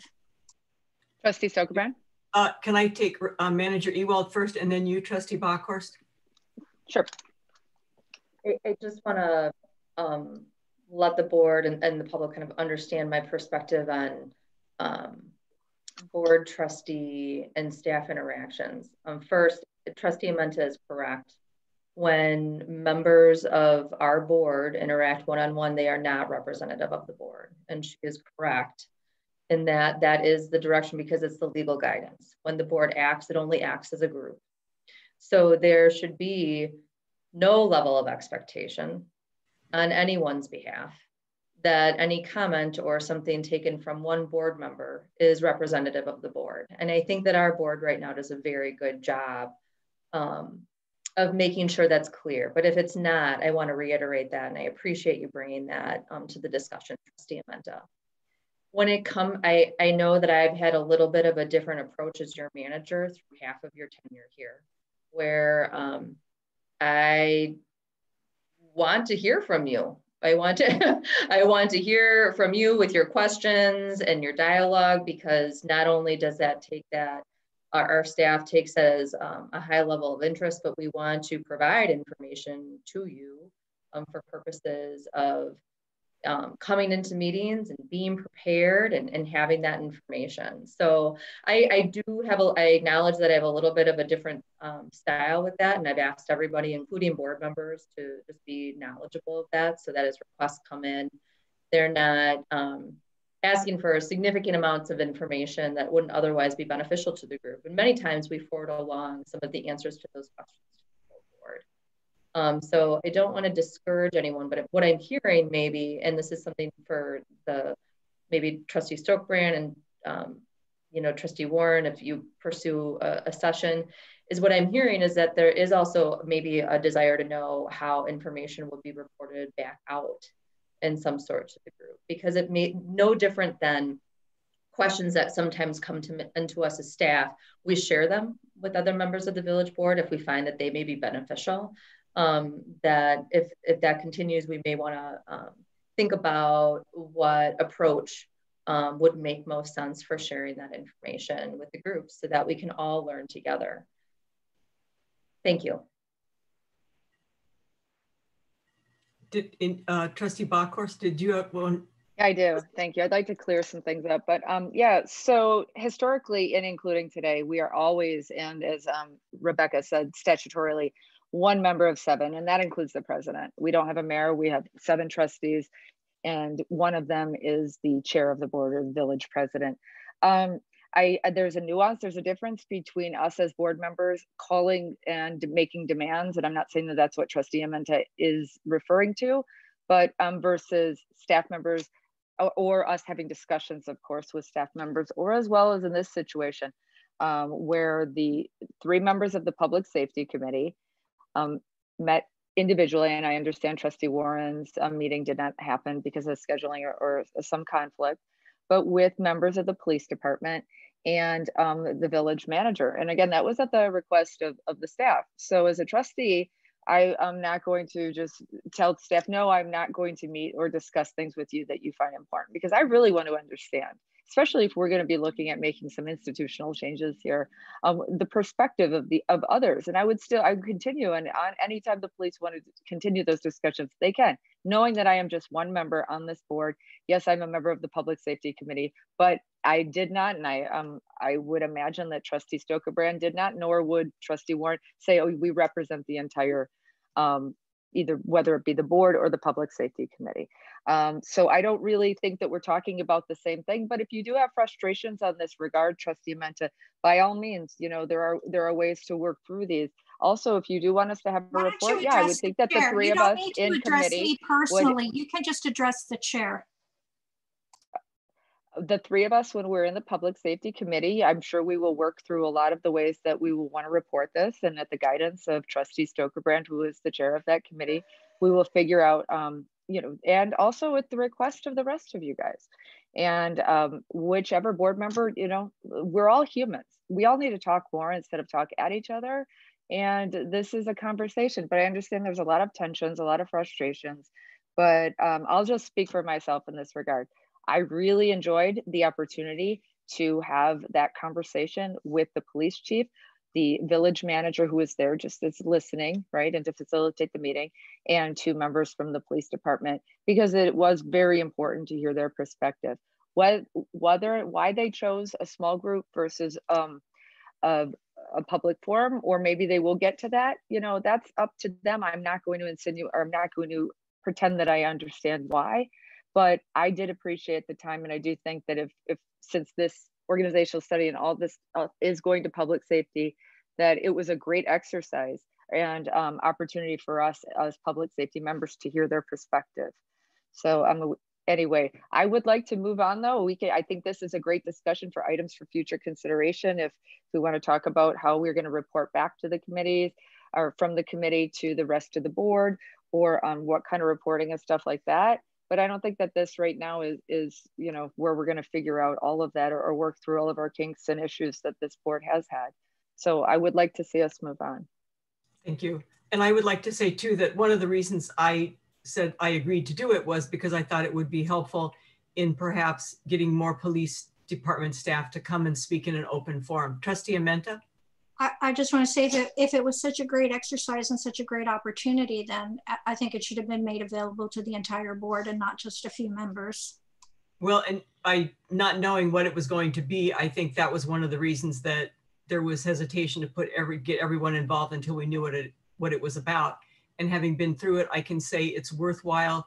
It's something that we should try to bring out in front of the board, and not just the board, in front of the community. So I'm hoping that we can replicate get some of the feedback in a town hall session or something similar. Does anyone have anything else to add? Okay, item C, under new business, consider 2021 meeting calendar. The time is upon us. We have a new calendar. So included in your packet, what I've done is taken a look at the meeting dates and how they fall out over the course of the year. If you're anything like me, I like to have a schedule because I want to be on the same page with everybody. And there are some dates that I wasn't quite sure what to do with or how to run out in prior years. So I told you that every year I wanted to come back to you with an outline. Included on the listed dates, I kind of have that color coded so the ones for the board stand out. Any special meetings also stand out. Within the memo, we identify those dates that have been modified based upon holiday schedules or observance days. And then we've specified the deferred date. What we also come to is some adjustments that we've made based upon board feedback. We've included 3 special budget and finance committee meetings as opposed to 2 for preparation of the LRP to allow more time to review future debt projections based on the project schedule, impacts, needs. We also accommodate for 4 special budget and finance committee meetings as opposed to 3 for preparation of the 2022 budget. Of course, if the board does not believe that they need those, it's always up to the board to cancel. If there are additional ones that you would like to see included, we'd be happy to take the schedule back and include those as well.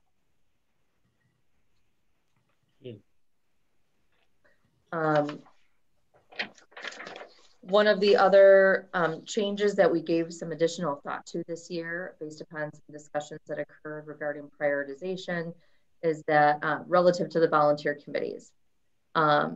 Volunteer committees that are not required by statute for processing of specific village business, such as permits and application, really shouldn't be utilizing staff time for special projects unless the evaluation of the staff liaison can accommodate it within the staff within their work plan. If there are key initiatives that they'd like to explore, those should be brought forth through their trustee liaison for purposes through the prioritization process. If there's something small that can be accommodated, we can do that, but larger items and initiatives, we really want the board to be signing on to so that there is support for that group proceeding with, particularly if it's going to take a quantity of staff time. For those committees and commissions that are established by statute for processing different applications, they would receive direction from the village board for projects for completions for the village board prioritization process. And then annually, the staff liaison would update the group on those village priorities and resulting department work plans. Staff initiatives requiring time and budgetary consideration would ideally be vetted by myself and then a respective standing committee if deemed appropriate. And then the village board, ideally prior to budgetary process, but if time does not permit, then through the budget process. So what we're trying to do is condense our annual report time so that in January, we're reporting out to you through a bit more of a robust reporting system of what we've accomplished in the last year, where we're going in the next year, to provide that not only for the board, but for the standing committee. So it's in more of a condensed time period. If you recall last year, you didn't get those reports until May. And then it also accounts for some additional time upfront to lean into the prioritization process.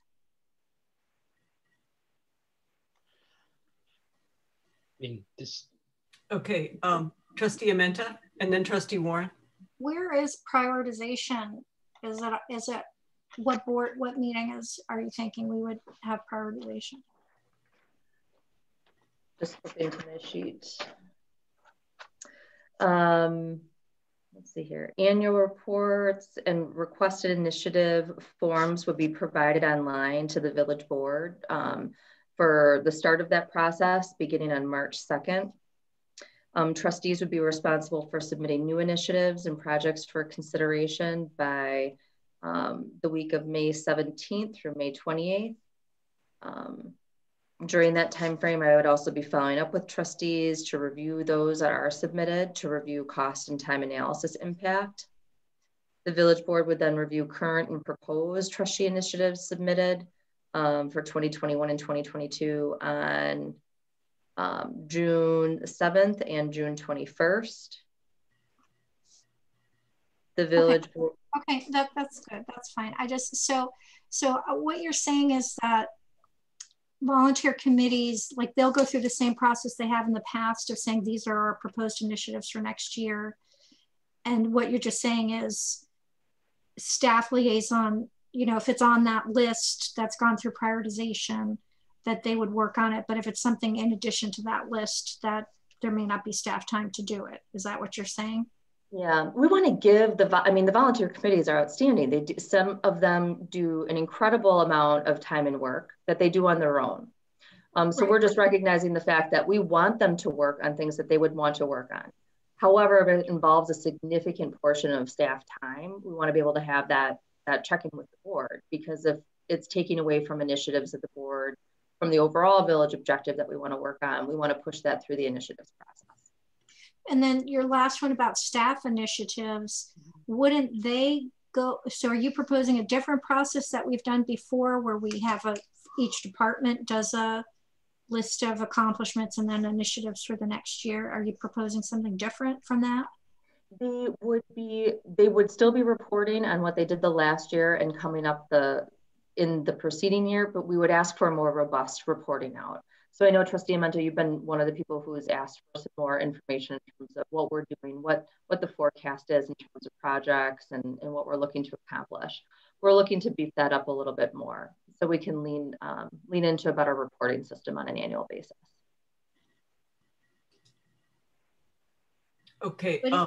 I'm sorry, but it says that after staff initiatives would be vetted by the village manager, which I assume they are now, and then go to standing committee or village board prior to budgetary process. So that's different from just going through the regular prioritization process. Like we didn't do standing committees before. It was all just part of, we just got that binder and we had a prioritization meeting. Mm-hmm. So typically, and this last year is a good example of that. I can't hear you. I can't hear you. You just lean in. I'm sorry, I think my paper, can you hear me now? Yeah. Okay, I'm sorry. I think my papers covered my microphone. Not intentional. So I think with that there are some, an example would be let's use accounting softwares for the capital. Mark has, proposed that for the last several years throughout the scope of the budget.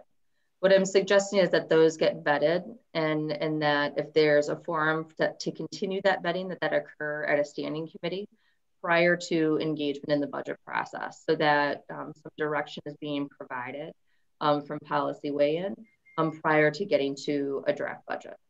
And when you say budget process, do you mean prioritization or budget? They're different. Budget on that one. So I'm sorry to be so dense about this. So instead of Mark submitting that as a prioritization for 2022, he would bring it to budget and finance and say if we want this or not, and then it would go right to budget. So we're kind of having two parallel processes. In the example of, unless the budget and finance committee views it differently, but with respect to that software, I wouldn't see that as a major initiative of the board. It's one component, it's that could be budgeted for, but I wouldn't put that in the same category as, for example, the police organization analysis and the outcome action items of that. That is, in my perspective, an initiative of the board. Whereas software, what could benefit and not benefit the village, is perhaps a conversation that we could do in a different forum to allow for the board to cover some more substantive items when it comes to the prioritization process. If you'd like to consider all of them, we're happy to do that too.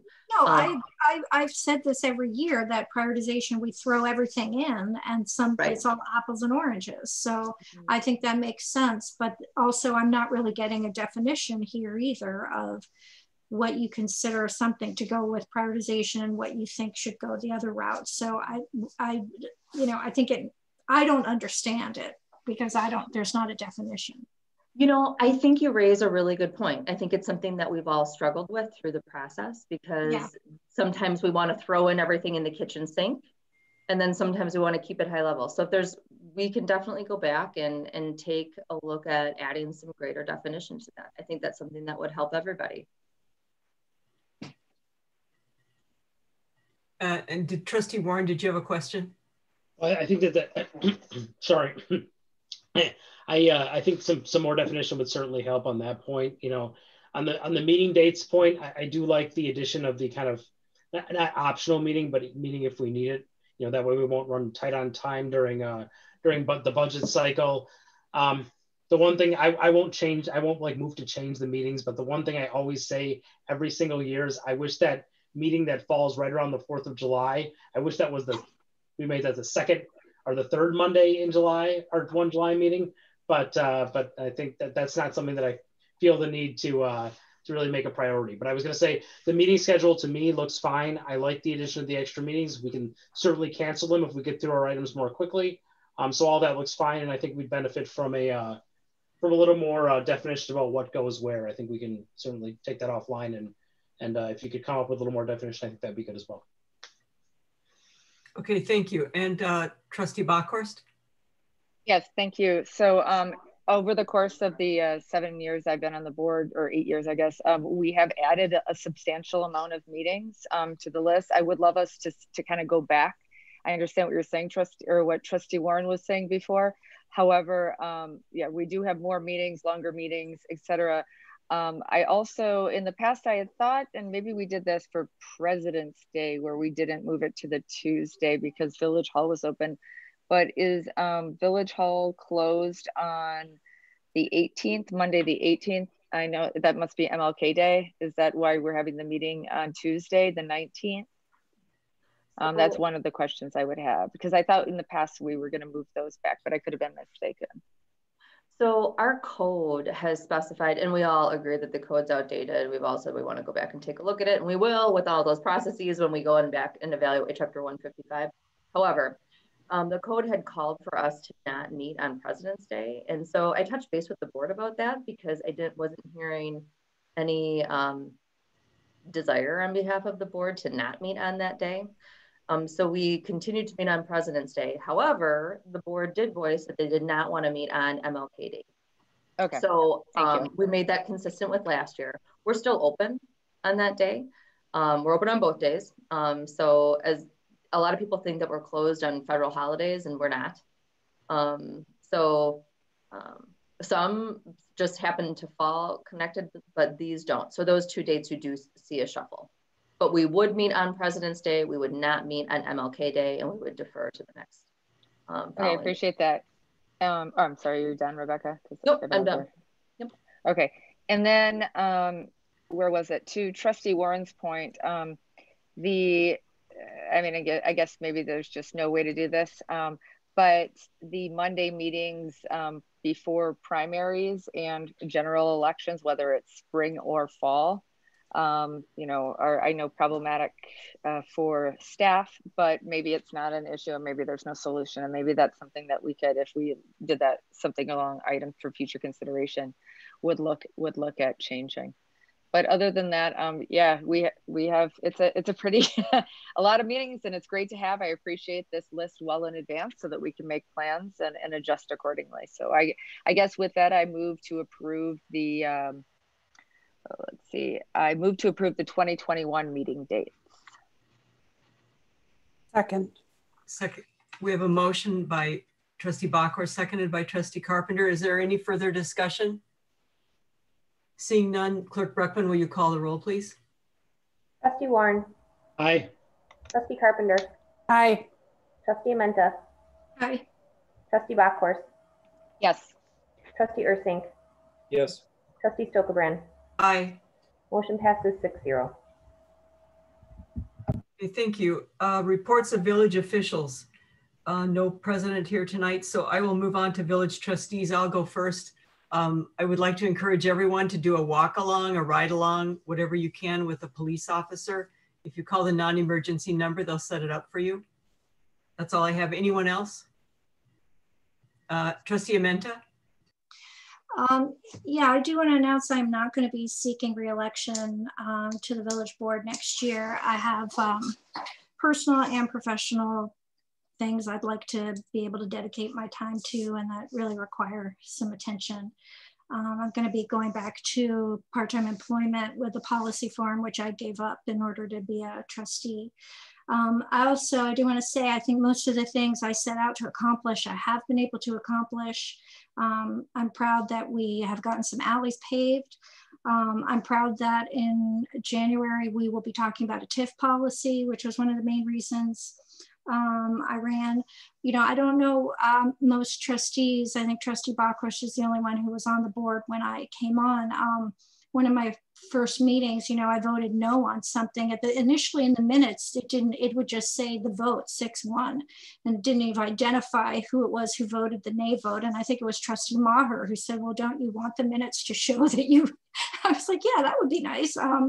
So I think there was no videotaping of meetings. That was something that I suggested and pushed, including videotaping of all committee meetings, which I think has really opened up government and given a chance for the public to see what we do and how we do it.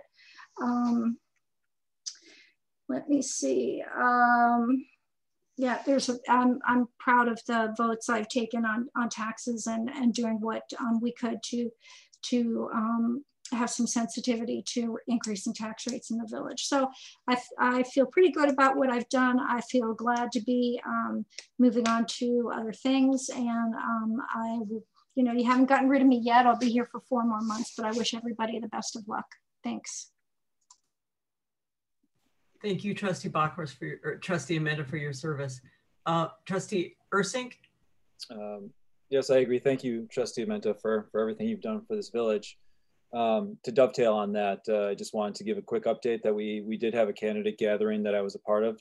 Trustee Stokebrand and I were a part of, and we did have quite a few individuals that came and that were interested in running for village board. So, you know, that kind of interest is exciting to see, as Trustee Stokebrand and I both, you know, were the only ones to apply last time around. So it looks like people are excited to be a part of this village board, and we look forward to, or at least I look forward to, an upcoming campaign to see who wants to join us.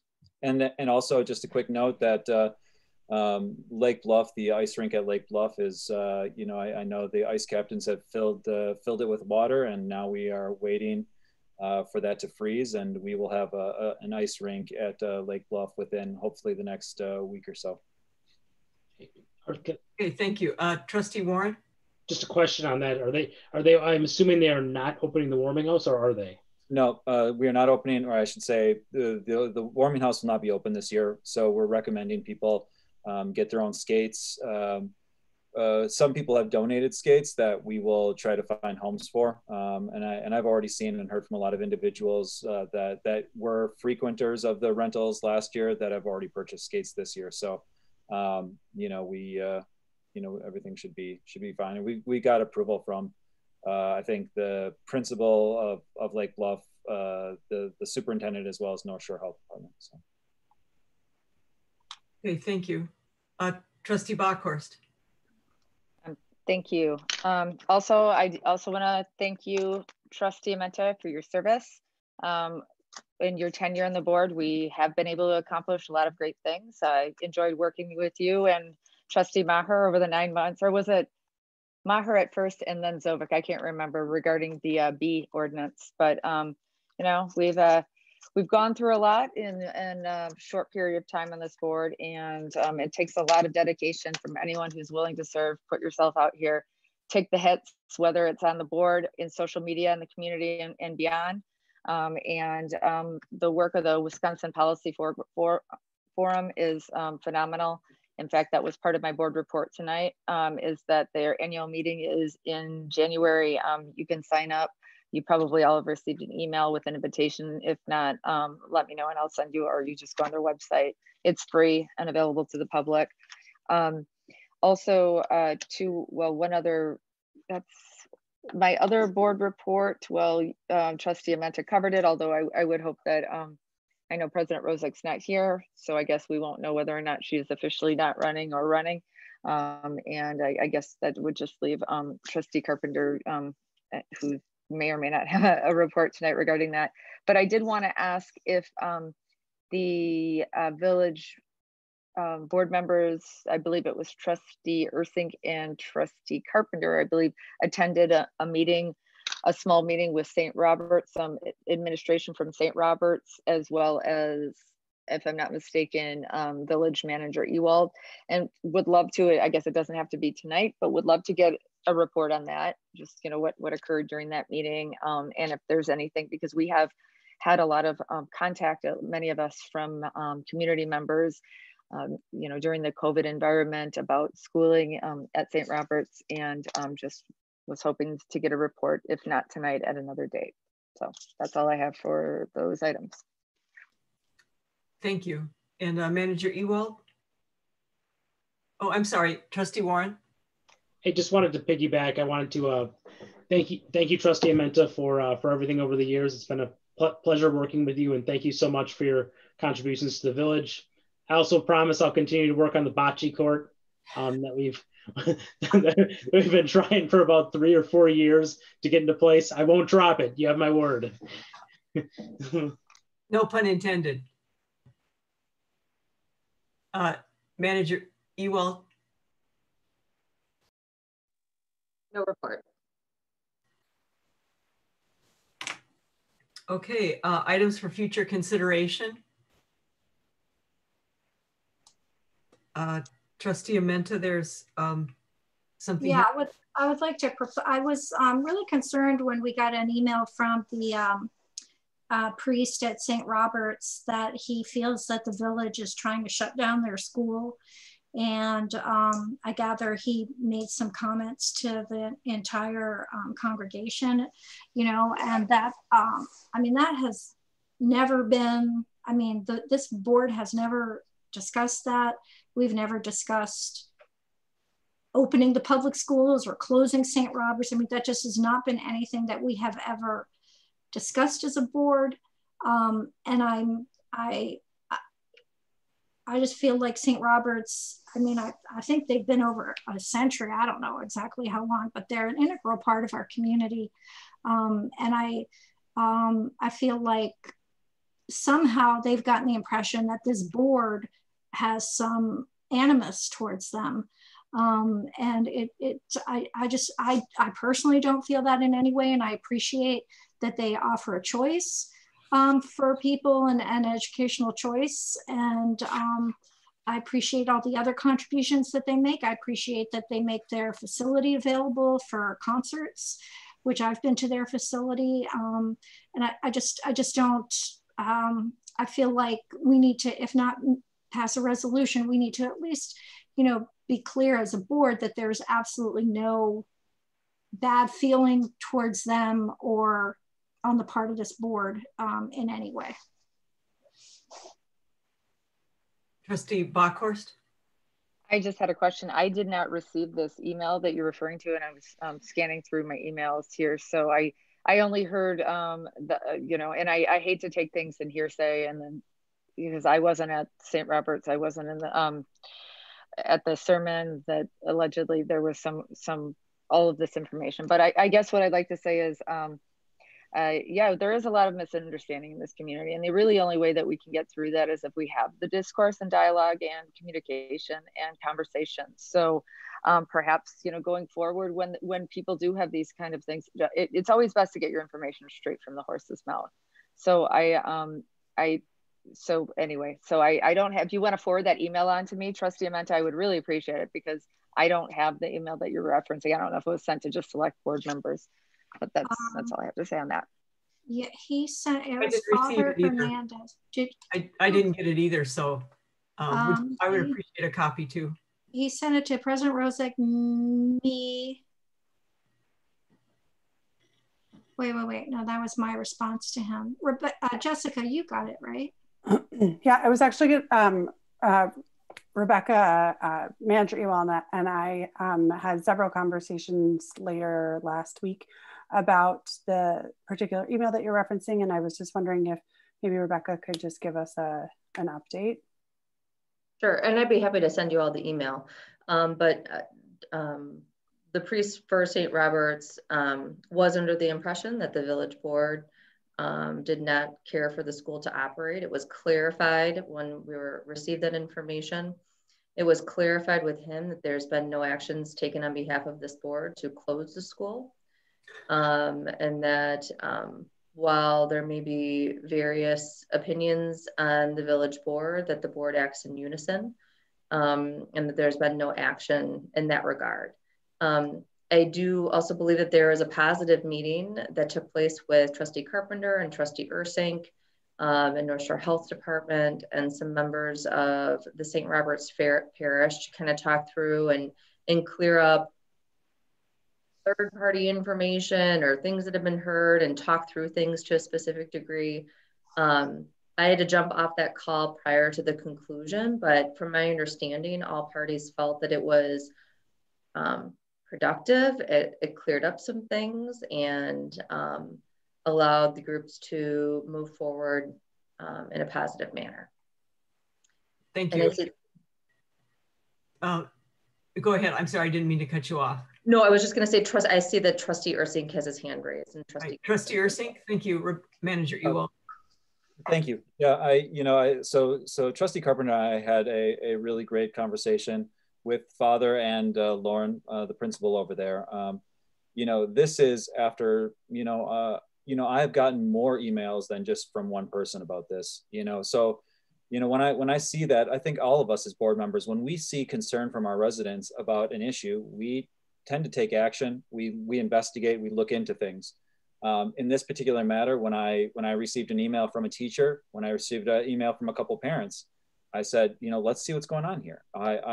Because as a trustee, the priority is the health and safety of our community as a whole. I have nothing against St. Robert's personally. I know a lot of families over there, and I have a lot of respect for them as an institution. But when I get reports, I want to look into it. And Trustee Carpenter and I had a good opportunity to sit down with all the parties involved. After that meeting, it came out that the father had said to Mass on a Sunday that the village board was trying to shut them down. Not sure where any of that came from. That was not my intention, nor am I acting in that conversation, or were we acting as village trustees. We are concerned residents at that point. After I heard that, I know several families at St. Robert's, and I, decided to make a few phone calls and just express my stance and my opinion on St. Robert's. And I think a lot of that was clarified. We don't want to see St. Robert's shut down. St. Robert's is going to be a helpful example for our school district when we decide to reopen. There are concerning things going on at St. Robert's. I'm not gonna, I won't lie, but I think they've got a lot of challenges, and they're trying to do the best they can against those challenges. So I appreciate what they've been doing, and I just think they have to understand that us as a village, we have to take in consideration the health and safety of everybody in our community. And if we do get concerns, then we'll look into those concerns. Thank you, Trustee Ursing. Trustee Amenta. I have a question. The meeting, Rebecca, that you're talking about, was that the meeting on December 1st? Because he says in the email, as good as our meeting on December 1st went, it felt as though St. Robert's was on trial, trying to defend how well our school is doing with all the protocols in place. So yes, December 1st was the date of the meeting. Right. So and he says it has been extremely upsetting to us at school to feel constantly attacked since we made the decision to open for in-person classes. And I'm not sure that you communicated to him that you were meeting as just concerned residents. From this email, it seems that he was viewing you as trustees and representative of the board. He calls you Shorewood trustees.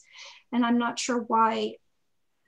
I don't know. I just think it's been an incredible overreach on the part of a couple of village board members. I mean, we have the North Shore Health Department, and that's her role to ensure that bars, restaurants, schools, gyms, everybody are using safe protocols and abiding by whatever level we're at. I think we're at 25% occupancy, and that the schools have submitted a plan, and that that's all Ann Christensen. So I just feel like I just feel like we've obviously upset people, and it was not, I feel a little bit like it was not something the board talked about. It was not anything I was in favor of, and now people are interpreting it that the board is somehow against St. Robert's Church, and we need to clarify that. We need to rectify it, and that's why I've suggested that we pass this resolution. Okay, thank you. I just have a comment before I go to Trustee Bockhorst and Trustee Ursing. So do we need a motion to put this on a future agenda, or just by? I'll move to put it on a resolution of appreciation to St. Robert's Parish on our next agenda. Is there a second? I'll second. Second by Trustee Warren. Okay, we'll do discussion now. If there's further discussion, Trustee Bockhorst and then Trustee Ursing.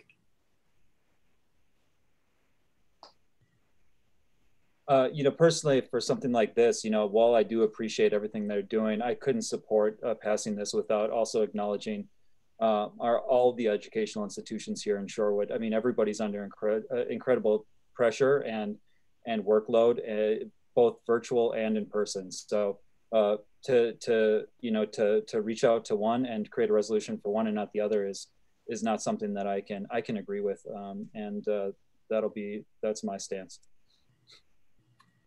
Trustee Bockhorst? Yeah, I'd have to say that I agree, because we are in a pandemic right now. And I'll address a couple of things here. None of us can be responsible for how people interpret information, especially when people interpret information and aren't even asking the questions directly. This is third, fourth, fifth party information. I'm not saying that there aren't people at St. Robert's that feel this way. There probably are. There are probably other people who feel that the village of Shorewood should do more as far as keeping the community safe. But in the absence of real conversations, it's all, it's hearsay and rhetoric, and this is where feelings get hurt and meanings get misconstrued. So I wasn't a part of this meeting that brought the people together. I was a part of the police one. There's always going to be misunderstanding, but without discussion, what do we have? Then we just have to take guesses.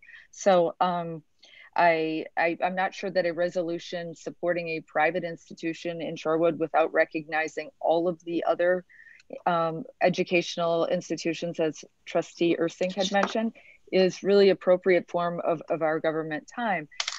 Resolutions, so but if this resolution were to say, I want, something very specific, like you guys have, through this, we want to recognize that St. Robert's has done X, Y and Z actionable items, held at their annual fair, this amount of money that has raised and helped support children with X needs or something like that. I know I'm all over the place right here, but I guess what I'm trying to say is, I like Trustee Ursink's idea that to put on an item of future consideration. I guess maybe I'll just amend the motion then, would be to recognize all of the educators and educational institutions that serve the village of Shorewood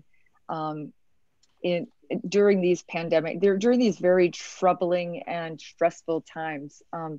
I would not feel comfortable as a board just singling out one institution, whether it's for a negative or a positive in this regard.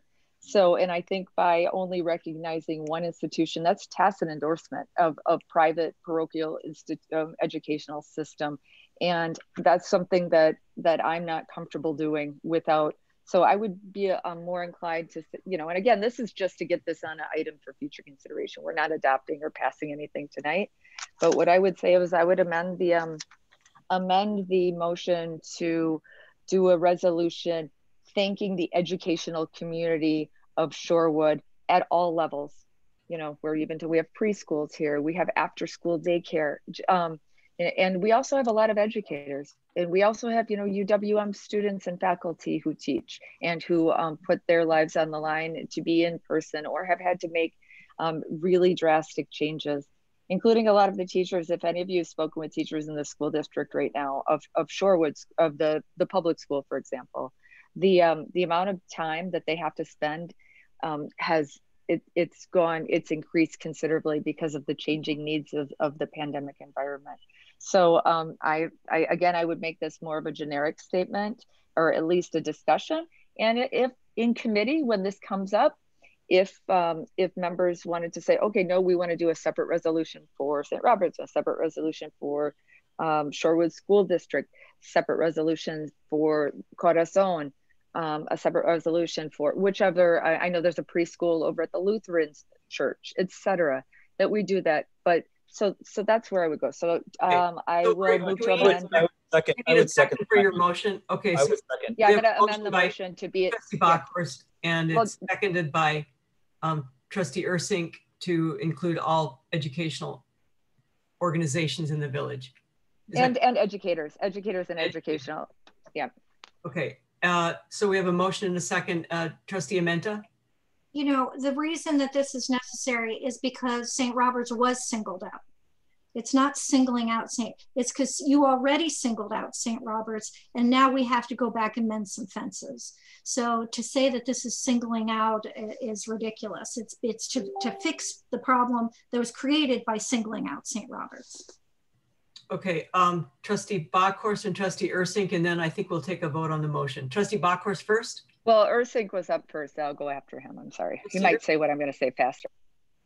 Trustee Ursink? I would say we have a lot of fences or bridges to mend with our public institutions, as well as they've been singled out on plenty of occasions as well. So I just want to say that, recognizing one without the other here is irresponsible. Trustee Bockhorst and then Trustee Warren. I am going to say exactly the same thing. The war on the school district has occurred many times. I'm sorry, I'm speaking right now, Trustee Amenta. So yes, if we want to mend fences, that's great. Let's do it across the board. And this is the best way that we can acknowledge everyone simultaneously and all of us who have been, so I'll stick with my motion. I think everyone else on this board also understands we're working for the public good of the entire village. And I know that plenty of school officials, board members, administrators, et cetera, have felt very singled out by a variety of individuals on this board. So this is like you said, Trustee Menta, let's mend fences. Let's also recognize that this is a tough time for educators at all levels. and let's do the right thing. Let's give them the recognition that they deserve for educating our children and the children of the community members and beyond. Thank you, Trustee Bockhorst. Did you, Trustee Warren, did you have a comment yet before we vote? Yeah, I mean, bluntly, I support both of them. I think they should be separate. I mean, it's future agenda items. No one's voting yay or nay on an actual underlying resolution. I'd prefer we just do one than the other, and I'd vote yes on both. I mean, that's where I come down. I just prefer to separate them out. It's cleaner that way. They're two kind of, I view them as two kind of entirely different pieces, and I'm supportive of both of them. Okay, well, we have a motion on the floor and an amendment. Unless they're both withdrawn, we'll need to take a vote on the ones as they stand. Trustee Bockhorst? I would just say that my amendment would be to put this discussion of supporting educational institutions and educators on an item of future consideration and just removing any names. You know what I'm saying? So it's not that you have to do an all-inclusive, but the discussion should happen concurrently. Because talk about hurting feelings, if we recognize St. Robert's and not the public school or vice versa, we just don't want to do that. So let's just say the discussion, and I would even say that this can go to JPNL or community and business relations. So I would say a discussion about recognizing our educational institutions and educators to community and business relations as an item for future consideration. Okay, and it could be separated there. Okay, Trustee Ursink, are you willing, is that amenable as you did the second, I believe? Yes. Okay, so we'll vote on the amendment, which is to make a, I believe it's to make a motion of appreciation for future item of business, noting education in Shorewood during the pandemic. Yep. I have a discussion for educators and educational institutions to be discussed at a community and business relations meeting. Trustee Ursink. Yes. Trustee Stokebrand. Aye. Trustee Carpenter. Aye. Trustee Bockhorst. Yes. Trustee Warren. Aye. Trustee Amenta. No. Motion passes 5-1. And then the original motion was a resolution of appreciation to St. Robert's Parish and the next village board agenda. Trustee Carpenter. Oh, didn't that supersede that? It would be with the amendment, correct? As amended. Yes, so we amended that. As it would be that as amended. So I took it as that and the additional resolution. No, it's just to have a discussion of the entire, like the recognizing these organizations. I don't know, Nathan, maybe you need to help us out here. Yeah, the notes that I had, well, you can explain the amendment, but as I understood it was that it was to encompass all educational educational providers within the village to generally make it from specific to more general. Is that, so as if everyone understood that was what they were voting on, that was what my notes indicate, but you were the author of the amendment, so right. There was a second time, so I'll defer. Yeah, so basically instead of saying that we're going to discuss just St. Robert's, it was that we're going to discuss off the proclamation or however your resolution or however you want to put it regarding the educational institutions that's in Shorewood and the educators. I know that's a lot, but it's just to get this on a future, it's not to single out any one person. So that's why I guess I don't understand. Maybe we could just have it read back as the clerk had taken it down. I just want to make sure that everybody understood what they were voting on. Right. Yep. So I had for a future discussion at a community and business relations to recognize all educators and educational institutions during this troubling and unsettling times. And that was the language of the amendment, right? Correct. That's exactly what was voted on. Okay. So does that suffice? I apologize if that was an error on my part as the chair. So yeah, I think there's no additional motion to vote on. I'm sorry? I don't think there's an additional motion to vote on because it just changed the original motion to include everything. Okay. Well, it was a motion to amend. So the amendment passed. Now you have to vote on the amended motion or the amended motion, right? Right. Which is basically the same motion. So it's basically the same motion then. Right. Yeah. Right. But technically you still have to vote again. Yep. Trustee Carpenter. So just to clarify, we are voting on the amendment. What, I'm not sure. It's passing the amendment again. So the amendment wipes out, this is what's confusing. The amendment wipes out the resolution that was just for St. Robert's. So there's no resolution specific for St. Robert's. It would be for all, the discussion for all educational institutions and entities. Sure, aye. Trustee Ursing. Aye. Trustee Menta. I don't see her. I think she left. I don't see her either. Okay. Trustee Stokebrand. Aye. Trustee Warren. Aye. Trustee Bachhorst. Yes. Motion passes 5-0. Point of parliamentary procedure. If she jumps back on the, and I guess this is up to the will of the chair, if she jumps back on the call, then she would be able to get her vote recorded, or would that take, I mean, I'm fine with it. I'm just anyway, that's nothing. I think we're ready for a motion to adjourn. So moved. Second. Trustee Bachhorst, seconded by Trustee Ursink. All in favor? Oh no, we have to do a roll call. No, you can do all in favor. All in favor? Aye. Aye. Aye. Opposed? Thanks, Kathy. Good job. Good job, Kathy. Good job, Kathy.